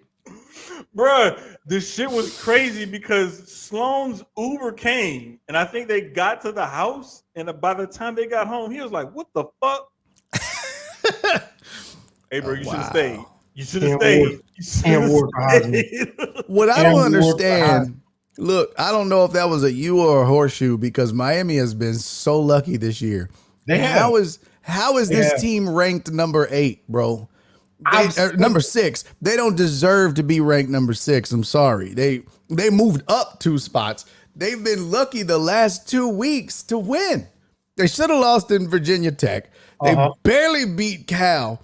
They punished Oregon. Louisville might be a little test. Oregon started 3rd in the country when the season started and had 2 lackluster wins and just toppled all the way from 3 to 9. How is Miami moving up doing the same thing? It makes no sense. But my thing is, I feel like Miami should be higher than where they are. What? I think, and me and Jermaine have had this. We had this argument this week, matter of fact, where I'm like, because we were talking about Cam Ward for the Heisman. And it was fucking Sunday we was arguing about this. Yeah, it was Saturday night, like, Sunday we was arguing about this. I was like, to me, these are adversity wins. You know what I mean? Like he's brought the team back. He may have, but the thing is, he put them there. But he's been the one to bring them back. Also, that second half against Cal was all him. Bro, just because you set the house on fire and then put it out too, don't mean like you the hero. Hey, look at me! I put that fire out.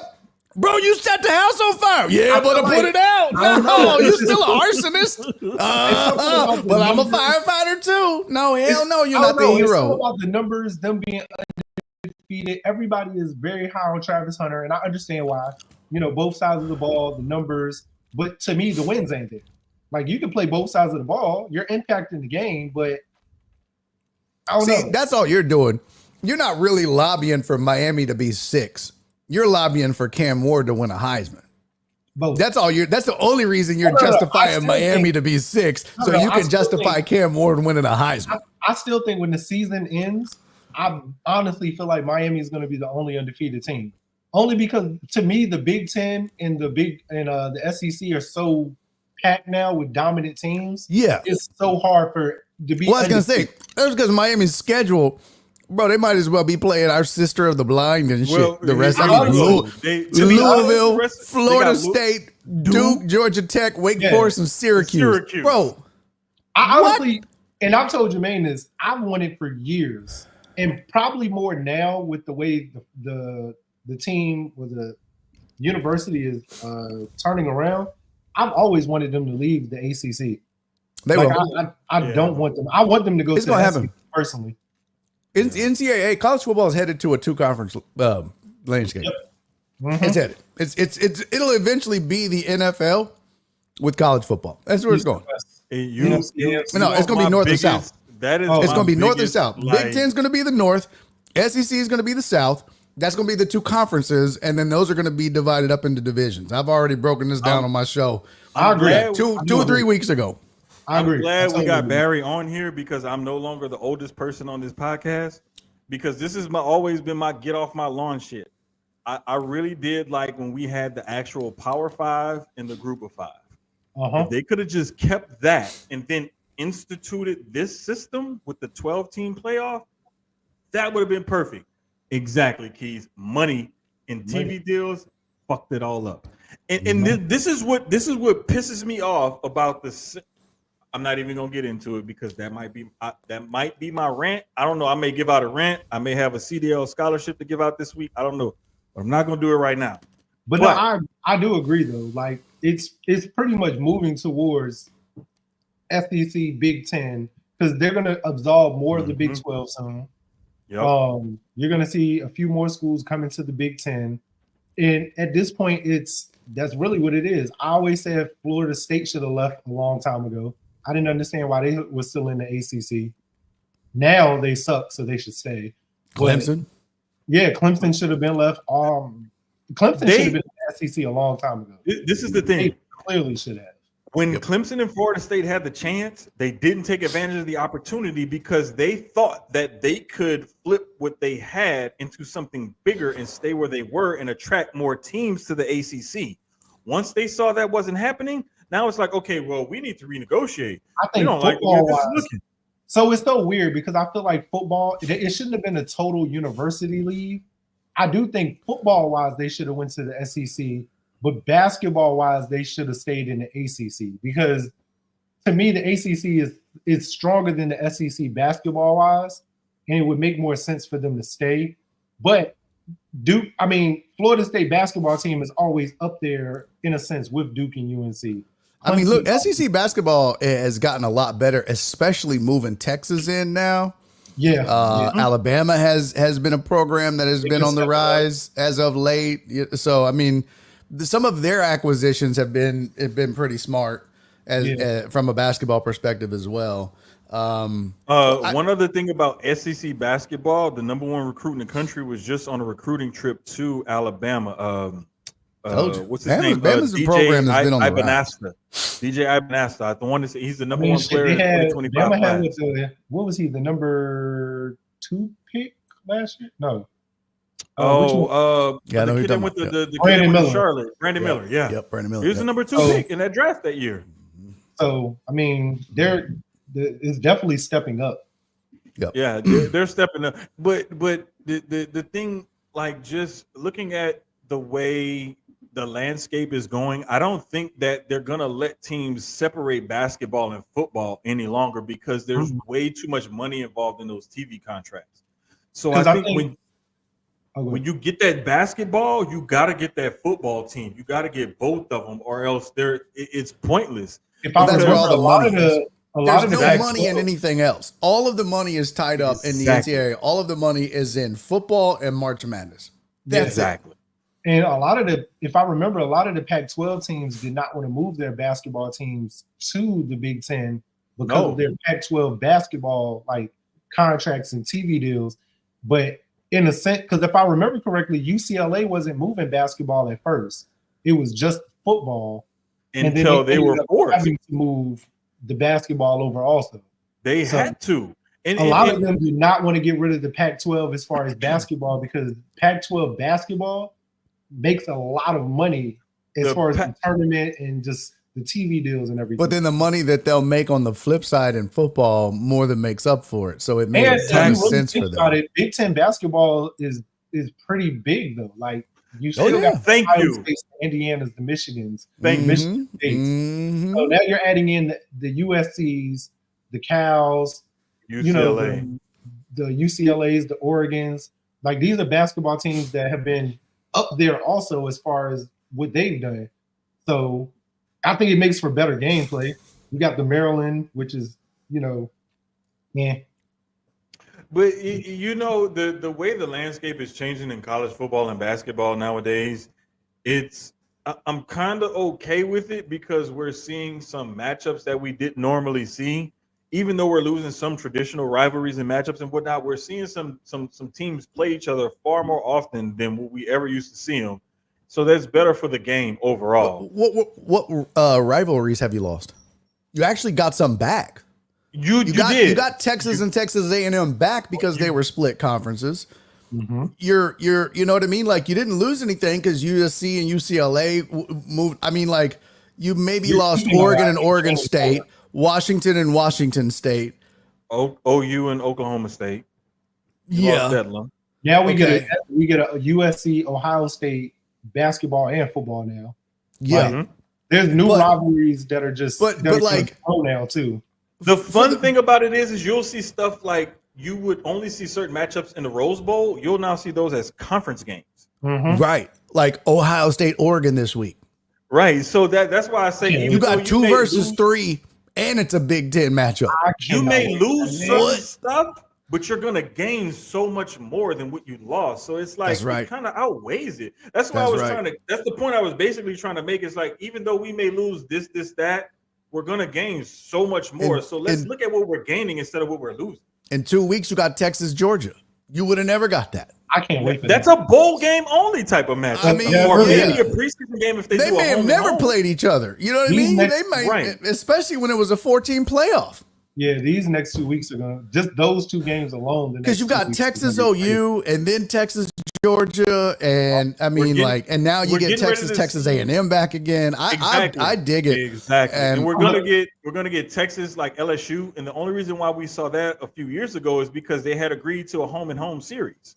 Mm-hmm. So that's another matchup that you wasn't gonna see and that you're now gonna see. And like you said, when we getting back A&M and UT, even though it may be every other year, they were playing every year, and then it was nothing. Yeah. At least we're getting it back every other year. So let's just be thankful and grateful for what we got instead of worrying about what we lost. Yep. That's but right. I was trying to pull up the Heisman odds, and I can't seem to find it. I thought I had bookmarked it, but I guess I didn't. Because I was talking to somebody about it, and I scored. All right, here we go. Let's see. I don't trust that. I don't trust that. Okay, I'll trust this. It was the PFF, right? I couldn't find theirs, but I got ESPN's article pulled up from ESPN Bet. Right now, we got Ashton Genty is the leader in the clubhouse at plus 225.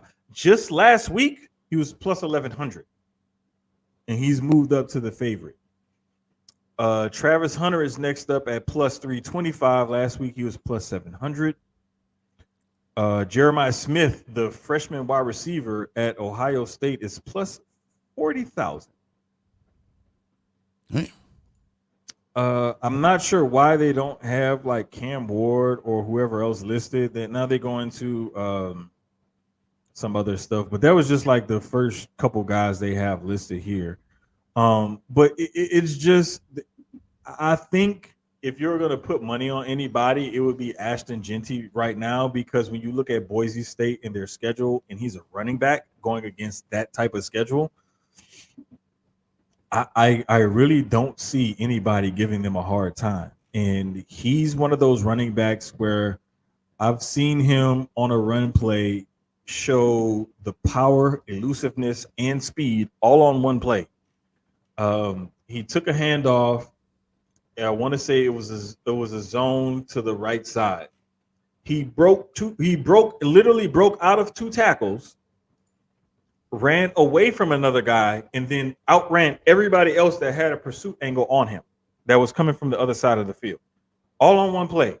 And you don't see running backs do this kind of stuff often. And I know people may think like, oh, well, anybody should be able to do that. You're a good running back. No, you don't just do that.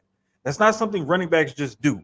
And that's not something 5'9", 215-pound running backs do either, because he showed the speed to run away from you, the elusiveness to make you miss, and the power to run through your tackle all on one play. He's not Derrick Henry. He's not 6'3", 250 pounds. He's not Derrick Henry, so he's not meant to run over you. He's kind of a stocky guy, so you don't think he's going to be that fast, and then he runs past you. And you think, okay, because he's stockily built, he can't be that agile. No, he will shake you out of your fucking shoes. So a guy like that, I love watching a running back who can do a little bit of everything and be really good at all of it. Mm-hmm.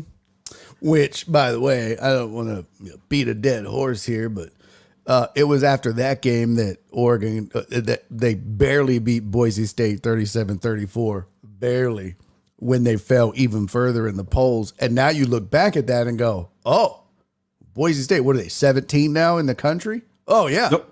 They're a really good football team with a guy who's probably going to win the Heisman. So that's a quality win. It just happened to be in week 2, and we didn't know that. So, and this is the kind of stuff as the season goes along. This is why Oregon moved up 3 spots this week in the polls, because they saw what Boise's doing. They saw what Oregon continues to do, and it's like, oh shit, well maybe we fucked up earlier in the season. This is when the voters start to kind of course correct themselves, when you start to see other teams that look good, lose a game or win a game or something. It's like, we don't know if we want to really give you that much credit for this win. We're going to find out if they're for real, though, this week. Ohio State, Oregon is, Bruh, that game. I am right just there salivating over this. Hey, bro, I talked to Lil Cuz. He said they so focused for this week. He said his entire time he's been at Ohio State, other than the Michigan game, is like the most focused he's ever seen them going into a week. Like the Michigan games, of course, because that's just bragging rights. But like he said, the way that they are in practice, like the way they're really locked in for this Oregon game, and that 2-back system that they got right now, Will Howard is playing a lot better than people thought he was. I think it's going to be a very close. Great. I don't think it's a blowout on either side, but I think it's going to be a great game. Ohio State's favored by 3 on the road. I told Lil Cuz I need like 100. I need over 120 yards just because I know he ain't gonna do it. But. Man, look, I'm about to pull. I mean, that 2-back system is crazy though. He's getting less touches and still going crazy though. But the thing is, man, look at that line. Look at that line that he's running behind though. Like the freshman came in and is doing more than what they thought he was going to do for real. And like his touches went down, but then he's still, when he gets the ball, he's been going crazy. And as much as people want to like not really believe or shit on Will Howard has a fucking 60, 70 something percent. Wait. Oh, there it goes. 71.5% completion percentage, 12 touchdowns, 3 interceptions on the season. He sucks on college football, I'll tell you that. I can't play with Ohio State to save my fucking life. Bro. He sucks at college football. Bro. I get sacked every fucking play with so we're gonna have to we gonna play again, and I'm gonna play with Ohio State this time. Sure. I'll pick Miami. I promise you I can make Will Howard work on NCAA. Bro, I feel like I'm the only person that could play with Miami on that damn game too. Yo. I've watched other people play with Miami and they lose bad. And I think I'm literally, every time I pick Miami when I'm playing somebody, I'm like 9-0. I gotta go look back at it, but I really think I'm like 9-0. I didn't pick Miami when we played. Did I have Miami?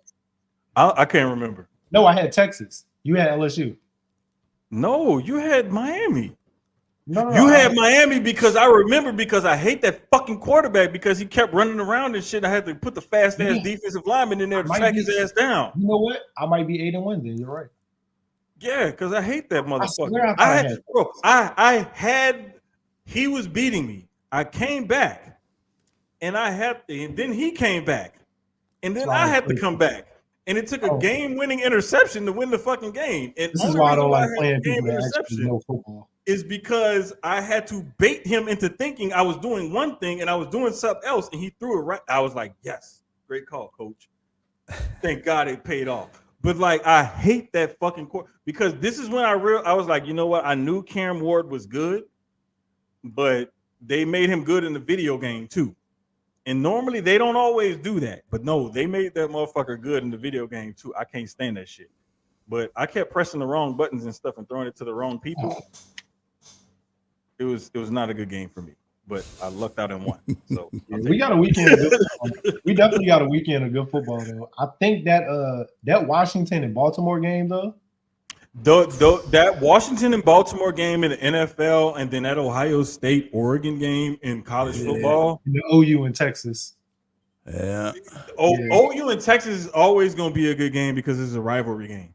So it's going to be a great weekend, I'll say, of football. I'm just hoping that we get, maybe we might get some more upsets this weekend. I don't know. Probably so. Ole Miss LSU isn't going to be terrible. I mean, that should be a decent game. Yeah, that's going to be a good. Lost game. A little bit of luster with both. I mean, LSU's just been, their defense is so bad, and Ole Miss losing kind of put a damper on everything when they lost to Kentucky. Yeah. But I love Jackson, and they always do that. Ole Miss is just the. I mean, they're just the Aggies of the Deep South. They just all the expectations in the world, and then they'll lose when they're not supposed to. Yep. I definitely think I'm on the Jackson Dart train now, though. Oh yeah.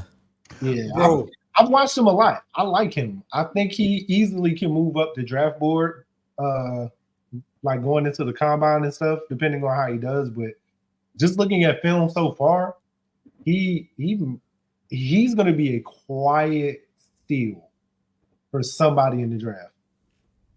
Like somebody's going to have him in the tuck, not even just to come in and be a starter right away. Somebody's going to look at him as a backup. Something's going to happen, of course, like always. And he's going to come in and like really shock a lot of people. You know what I could see Jackson Dart ending up being, kind of, sort of? He's going to end up being like a Davis Mills, Spencer Rattler, one of those guys is going to get drafted mid-round, late rounds or something like that, because somebody's going to think, he's kind of short, maybe his arm's not good enough or this or that. And he's going to come into some team, he's going to win the backup quarterback job, and he's going to get a chance to play one day, and he's going to show out, and he's going to be good enough he's going to be like a Gardner Minshew. That's what I see Jackson Dart being at the next level. He's going, and I'm not saying that to shit on him or nothing like that. I'm just saying he's going to be good enough to be a backup and a guy that can come in and maybe do some things. But I don't think that he has the kind of talent that you need to succeed long-term as a starter at the next level. He may prove me wrong, and I will be the first one to say, hey, I fucked up. He's a starter. But from what I see from him now to what he can do at the next level, trying to translate those skill sets, that's what I see him translating as at the next level.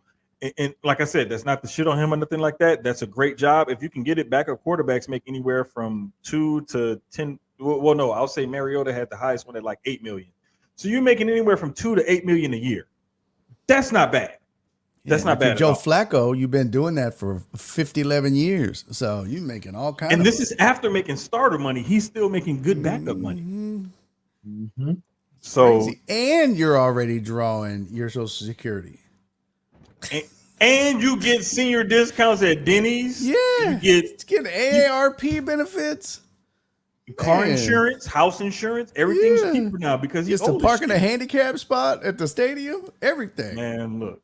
That man's got it made. I want to take Joe Flacco to Cracker Barrel with me so we can get the discount.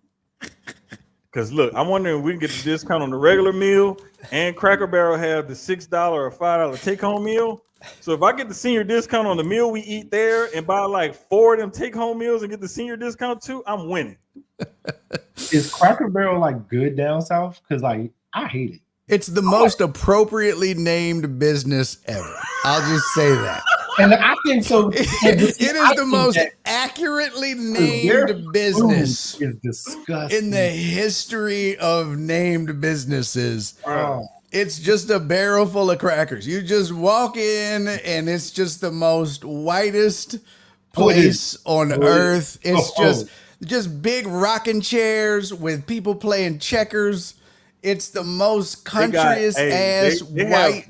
Bro, some of the names of the bro, like the place, some of the food names, Uncle Herschel's breakfast. That's the most crackerest fucking breakfast thing ever. Like Uncle Herschel's breakfast. Come on, bro. It is. You go into the gift shop and it's just, who said this? I think it was either Dusty Slay. One of the comics I worked with is either Dusty Slay or Landry, but one of them said, all it is, that gift shop, that's just a garage sale, bro. This is the most crackerest shit in the history of restaurants. I'm so glad you put that on the screen. Oh, that was why I walked out. There is no seasoning at the barrel. Yeah. I didn't pay for my food. I swear to God, I got up and left. I was like, you dined and dashed. I didn't even dine. You didn't even dine. I just looked and walked. Fucking dined and dashed. I looked and walked. I walked out. Ma'am, can we get some salt and pepper? They were like, what's that? Excuse me? I promise you I got up and walked out. Let me look. There's one literally like about a mile or two up the road, right off of 59 from my house, right? Mm-hmm. The only reason why we ever used to go there is because my ex-wife used to love going there. Like, okay, whatever. Cracker Barrel. Like, I need salt, I need pepper, and we need hot sauce. As long as y'all have salt, pepper, and hot sauce, we could make this work. You're like, all right, we'll go, but you got to put all this shit in your purse. Well, no, they would actually have it there, but it was like you gotta order the right thing and put the right seasonings on it to make it work. And it's like, okay, whatever. Like, but I'm not gonna lie, they do have a lot of like the throwback candy and snacks and little shit like that I used to like to eat as a kid that you can't always find everywhere. It's overpriced as fuck, but I'm just saying. Anyway, one of the things that we do like to get into here is just a little bit of other shit sometimes in sports, and I kind of addressed it earlier. I just wanted to bring it up real quick with you guys, is that Jessica Campbell was actually the first female to coach an NHL hockey game. We were talking about that last week, just a couple of days ago, I guess, or something like that. She was like on a staff, and it was like I don't think she's one of the first females to be on the staff, but she was one of the first females to actually be a coach at an NHL game. It was one of their preseason games or whatever. It was kind of like what Becky Hammond did not too long ago, a couple years ago with the Spurs. Yeah, okay. It was basically the same thing, but in hockey. So that was dope, and definitely wanted to acknowledge her for that. So Barry, while we have you on, I want to hear your opinion on it. We were talking about this last week with our friend Dre. Do you in what sport and how long until it happens do you see a female head coach? Oh, a female head coach. Yes. I thought you were going to ask me about a female athlete. Oh, playing like yeah. A female head coach. I think we'll see the coach before we ever see the athlete. That's why I think we brought it up. Yeah. I don't think we'll ever see a woman in men's sports. Yes, you will. 100%. So? I'll put it to you like this. It'll probably be a kicker. I think it'll be a kicker in the NFL. That's my answer. I agree. I've always said that. Kicker. I think it'll be a kicker, but if it's not, it'll be a pitcher. Ooh. Huh. I wasn't thinking about that. And it most likely could come from another country. I agree. Especially Japan. Especially Japan. Korea. Don't leave Korea out. Don't leave Korea out. And don't leave Russia and Germany, because them some big ass bitches. Now, shout out to the Korean Baseball League for holding us down. Them German bitches got a better beard than me. I'm just saying, them bitches, some. Well, Keyz, you missed it. Barry showed us all three of his fucking some big Volkswagen built bitches. Them. You said it show what? This motherfucker pulled up his shirt and showed us all three of his chest hairs earlier. Yeah, bro. Like, come on. So look, they got more chest hair than Barry do. They do. Yeah, they do. I'm just saying. Their beards are thicker than yours. The clitoris has a foreskin. Okay, you know what? But Asian women have the best. Is this not the right podcast? Am I supposed to do that on the other one? Yeah, that's the other one. That's the other one. That's my bad, bro. I hadn't even done shots yet. That's my bad. You got to beep that. We'll cut that in post. No, I like that though. I do like that as far as like what sport as far as they were playing. Yeah, as far as a head coach, I think the easy one is to say basketball because of Becky Hammon. I think that's the easy route. And it's probably the most accurate one. And the reason I say that is I think on a level playing field, and as far as participation wise, and most closely the game that most closely mimics the other one, it's basketball. Because women's softball and men's baseball, it's not the same. Right? It's not close. It's underhand versus overhand pitching. Like the bunt in women's softball is a major tool, and it's rarely used in men's baseball. And I know this because my ex-wife played college softball for Sam Houston State. So like but it's not the same game at all. The strategy is very different. And the same thing with football, right? I mean, there are a lot of women who are on staffs on NFL teams, and they are participating and they're getting more and more opportunities. But there are a ton of female coaches in the WNBA who are getting way more seasoning than food at Cracker Barrel. And they know the game well. Yeah. And that translates a lot more effectively and a lot closer to the game that's being played in the NBA. The skill set of the players might be separated by a pretty wide margin, but the strategy, and the way that the game is coached is still pretty close. So we were saying last week, like, of course Becky Hammon, but I think Dawn Staley could skip the WNBA and get an NBA coaching job easily. I also think soccer. Soccer is another one of those sports like basketball where it's very similar, not too different. It's just men, women. That's the only like difference. Yeah. I think a woman could coach, and I think football is so hard because you have more of the testosterone and like men having to listen to a woman when it comes to football. I mean, I've seen some female high school coaches that are winning state titles that are like really being their teams there. Again, high school level, but still, could they take that into college? Could they do well in college and take that into the NFL? Possibly, maybe. Yeah, I do agree. I don't even think of it when we have these discussions. I don't even think of soccer, to be honest with you. I don't think anybody did last week either. That's on me. You're right, though. Could we see a female MLS head coach? Absolutely, and I'll tell you why too. Not just because of her capabilities. The MLS is always looking for a slight edge in growing their sport and a way to get a few more eyeballs on the sport. And I tell you what, it's not even the fourth most popular sport in this country. It's not even the fifth. I shouldn't say sport, league, right? I mean, it's NFL, NBA, MLB, NHL, NASCAR, and then MLS, right? And it's probably a pretty wide margin there too. And maybe that's just because I'm not a soccer fan. I'm saying that. No, I agree. I guarantee you, if we pull up attendance, it's probably in that order. But getting a female coach, you really are going to attract a female audience like that. And if you're watching this or listening to this and you're thinking, no, it's not going to work, really?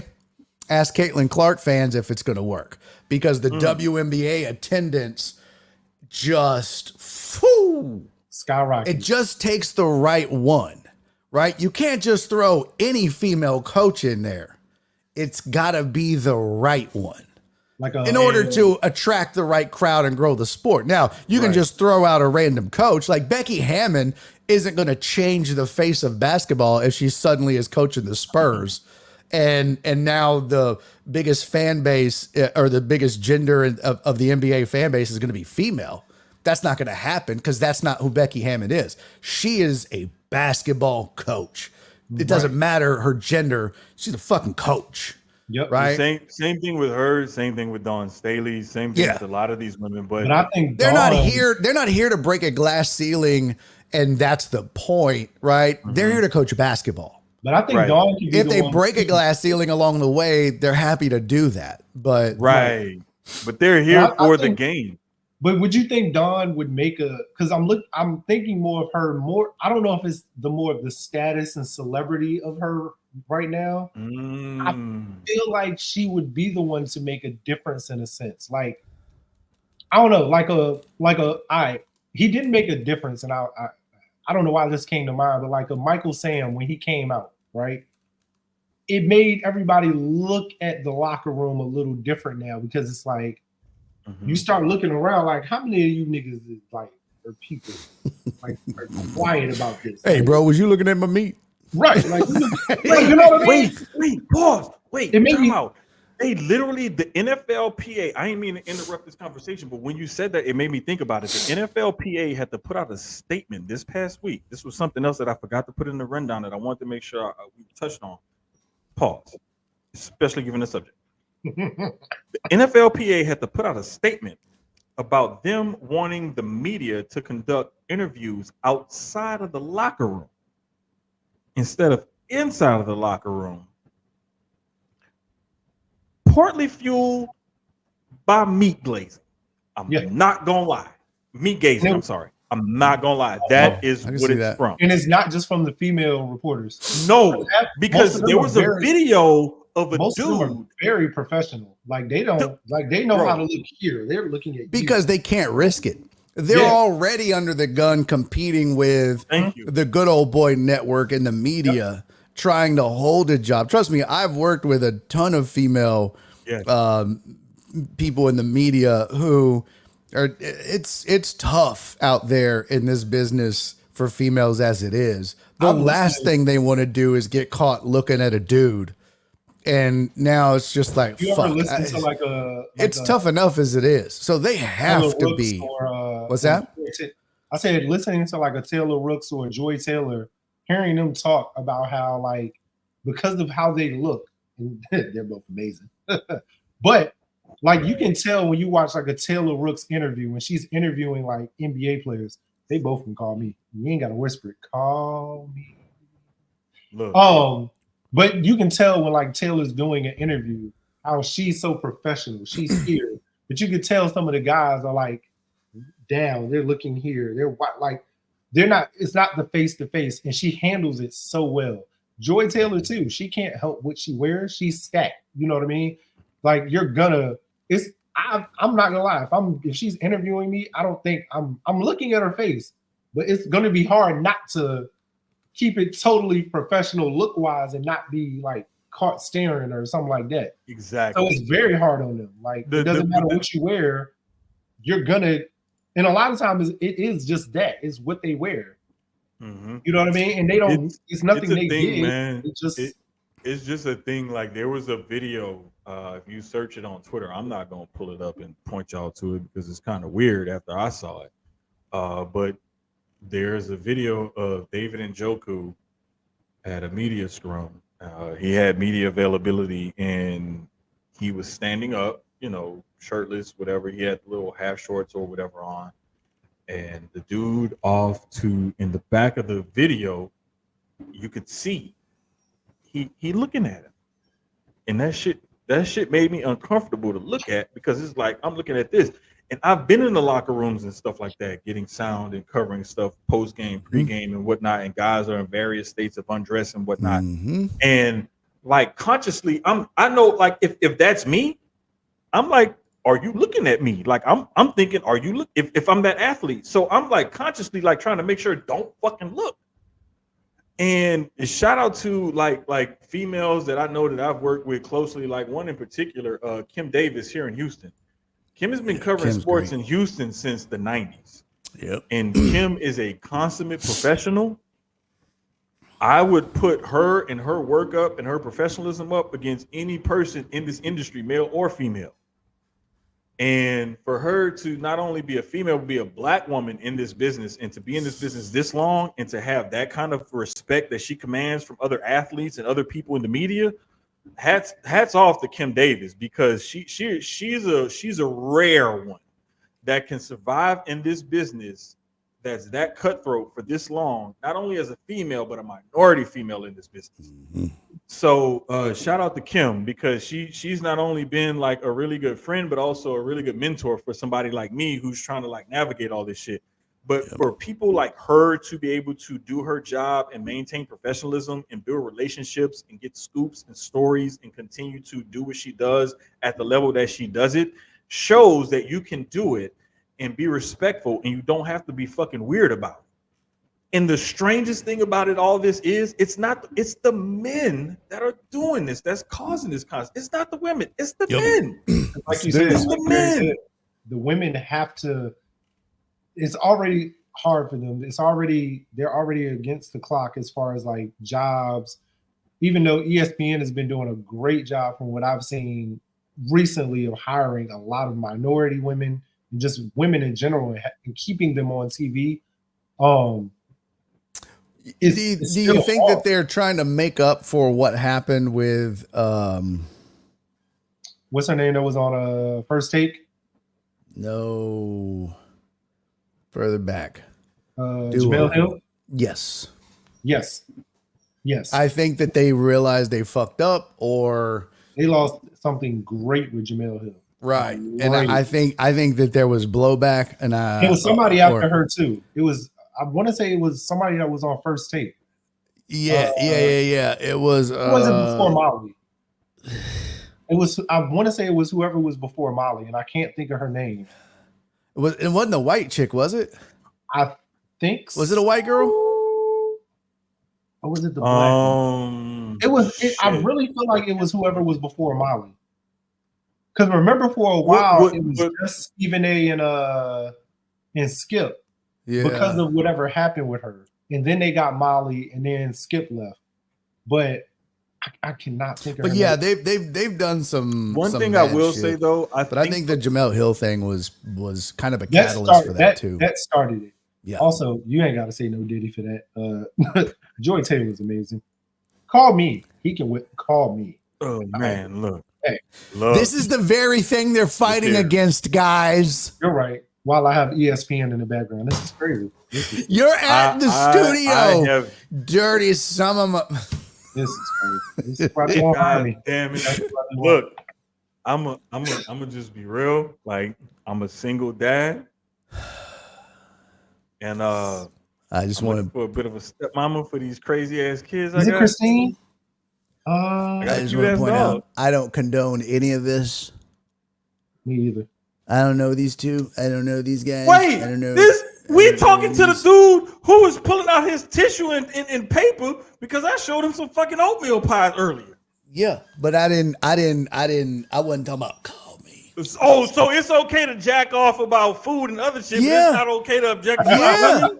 Yeah, I'll jerk off to an oatmeal cream pie, but they didn't have to march for their rights. That oatmeal cream pie didn't have to march for its rights. You didn't see it? You didn't see it, Keyz? She made oatmeal cream pies? Maddie made supersized fucking homemade. Because I love the double ones. The ones Dre had showed us. I found them in the store. Maddie made them. I'm gonna have to bounce in a minute, fellas. This is past my bedtime, bro. I'm 50. Look, what are we doing? You know what I'm saying? It's 10:43, dog. You told me 2 hours. I know I was 5 minutes late. Since we at that point, I'm old as fuck, dog. What are we doing? I'm Joe Flacco old, bro. What are we talking about? I was thinking about this the other day. You know what's wild about Joe Flacco? They're like, you want a mouthpiece? He's like, I'll just take my teeth out. I don't need no mouthpiece. Problem solved. What's next? Hey. This is my favorite part of the episode. They're like, Joe, you want a mouthpiece? I'm good, man. Let's go. Come on. Blue 44, Blue 19, Omaha. They're like, Joe, bro, you spitting over everybody. Come on, fam. Yo. You know how they're talking about Y17, Spider Banana, Force. Joe, fuck, bro. Just come on, man. Let somebody else talk. God damn, Joe. Spiritual banana. Fucking joke. I think we're gonna have a whole new segment on the show dedicated just to, because normally this is when we do our rants or you give out a CDL license to somebody who needs to pick another profession. What is it? What are we doing? Barry just gave out a retirement home scholarship. Literally, like damn a CDL, like shit. So usually we do either you have a rant about something in sports or just something in general that's been on you or bothering you that you want to get off, or Jermaine has created the CDL scholarship of the week for a player that should just hang it up, let it go, and just find something else to do with your life. Oh. So either one or both, whichever one you got, if you do have one. I was not prepared for this. Yeah, I don't have one. I'll let y'all go. Y'all go first, and then I'll go last. Go ahead. Honestly, I don't think I got one. Hell, this. Listen, the Eagles won about week. my They couldn't piss me off this week. My CDL scholarship for the week goes. I thought I heard somebody talking. I didn't realize the music was playing. Yeah, I turned it on a while ago. Oh. My CDL scholarship for this week goes to every armchair NFL analyst who pretends like they know a lot about sports and stuff, bro. but they I'm really right don't here. know stuff. I'm right here. No, I'm not talking, bro. You know, if I was talking about you, I'd just say, Barry, shut the fuck up, you stupid. I'm right. I'm not talking about you. I've just had a few run-ins with different people this week, to be honest with y'all, that have caused me to like lose my cool and my character because they're mad because they don't know as much about certain things as I know. I had a dude on Facebook try to tell me, well, you know everything about wrestling. Bitch, I know more than you. Shut the fuck up. That's why I corrected your stupid ass. You should be glad I corrected you instead of letting you go around here sounding fucking stupid. Say thank you next time, motherfucker. I had somebody else like try to well, this player and this player that. No, bro, that's not how fucking football works. They can't just make a trade or sign this person. There's salary caps and shit like that. They have to fucking consider, you dumb fuck. So my CDL scholarship goes to all work at home, whatever the fuck you need to do.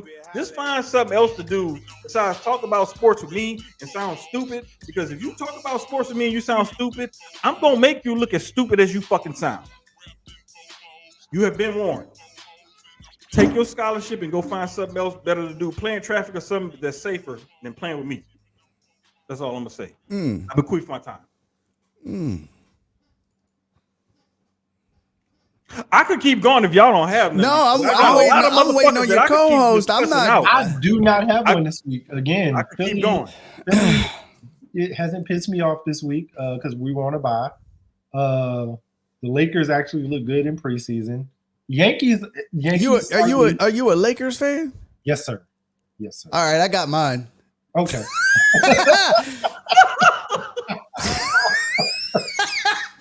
Let me tell you something. I like all these mealy-mouthed, wishy-washy ass Lakers fans. Oh no, I've been here since '87. All these bandwagon. 87. I've been here since 87. I've been a Lakers fan for my whole life for the past 3 years. Literally 37 years. I've been a lifetime Lakers fan for 3 years, bro. That's one thing I have seen pictures of Keyz as a kid with Lakers gear on. Well, he looks like he's 15, so this ain't. Look, I like Barry. Hey, black don't crack, man. Black don't crack. I know you're probably like 63, but.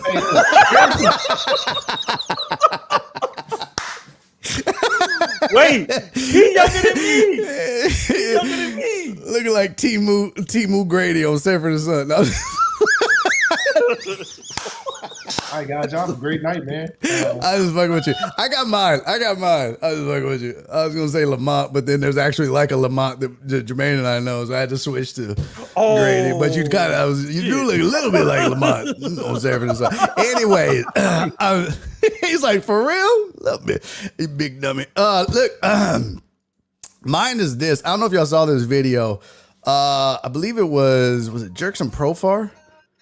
Who plays center field for the Padres? Was it Jerkson Profar? There was somebody for the Padres, I forget who it was in the outfield, gives a Dodger fan a baseball.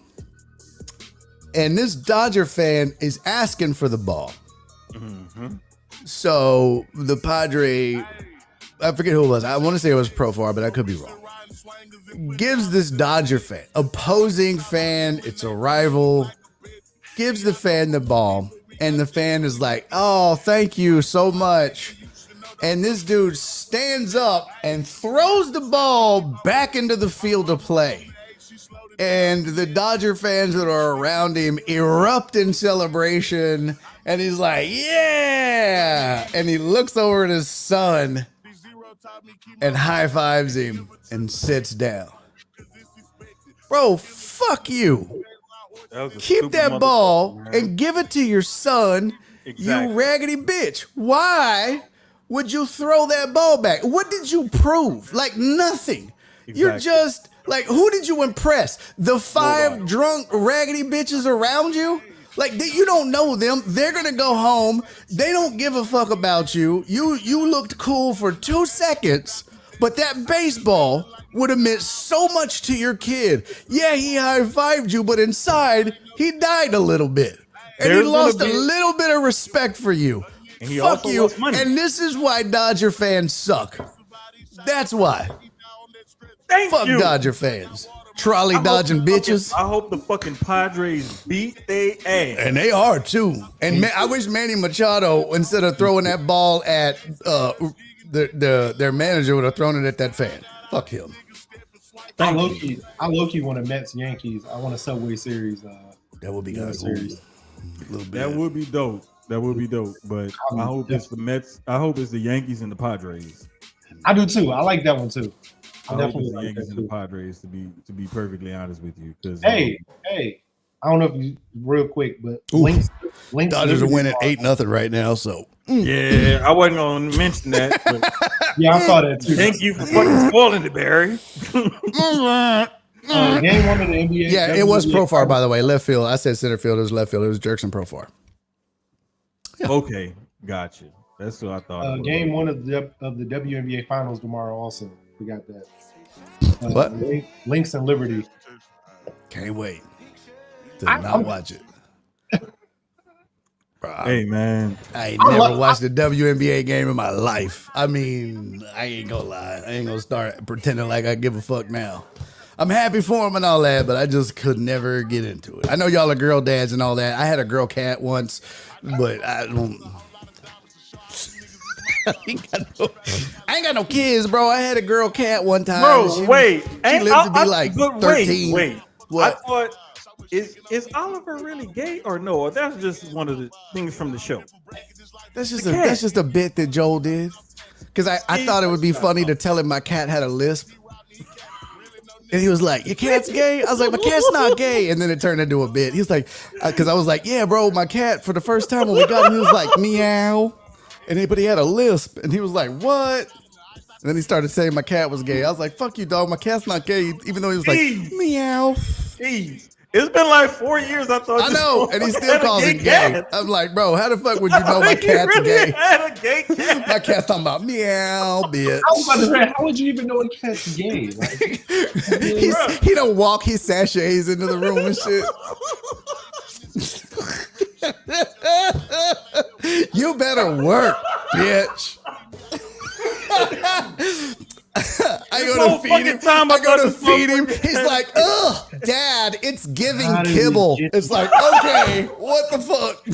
What the fuck are you doing, Oliver? It's giving kibble. All right, you're gay. Get the fuck out.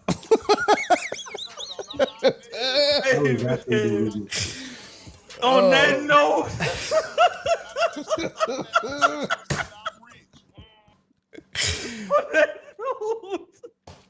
Yep. This has been episode 51 of Sucio Sports. 51. Presented to you by Gel Blasters, Inplay Dogs. I'm sorry, I got to switch between the two logos because I ain't figure out how to put both of them motherfuckers up on the screen at the same time yet. We're going to have to do that next week. For my co-host Keyz, for our special guest Barry Laminack. It's you. Appreciate y'all. We'll holler at y'all motherfuckers next week.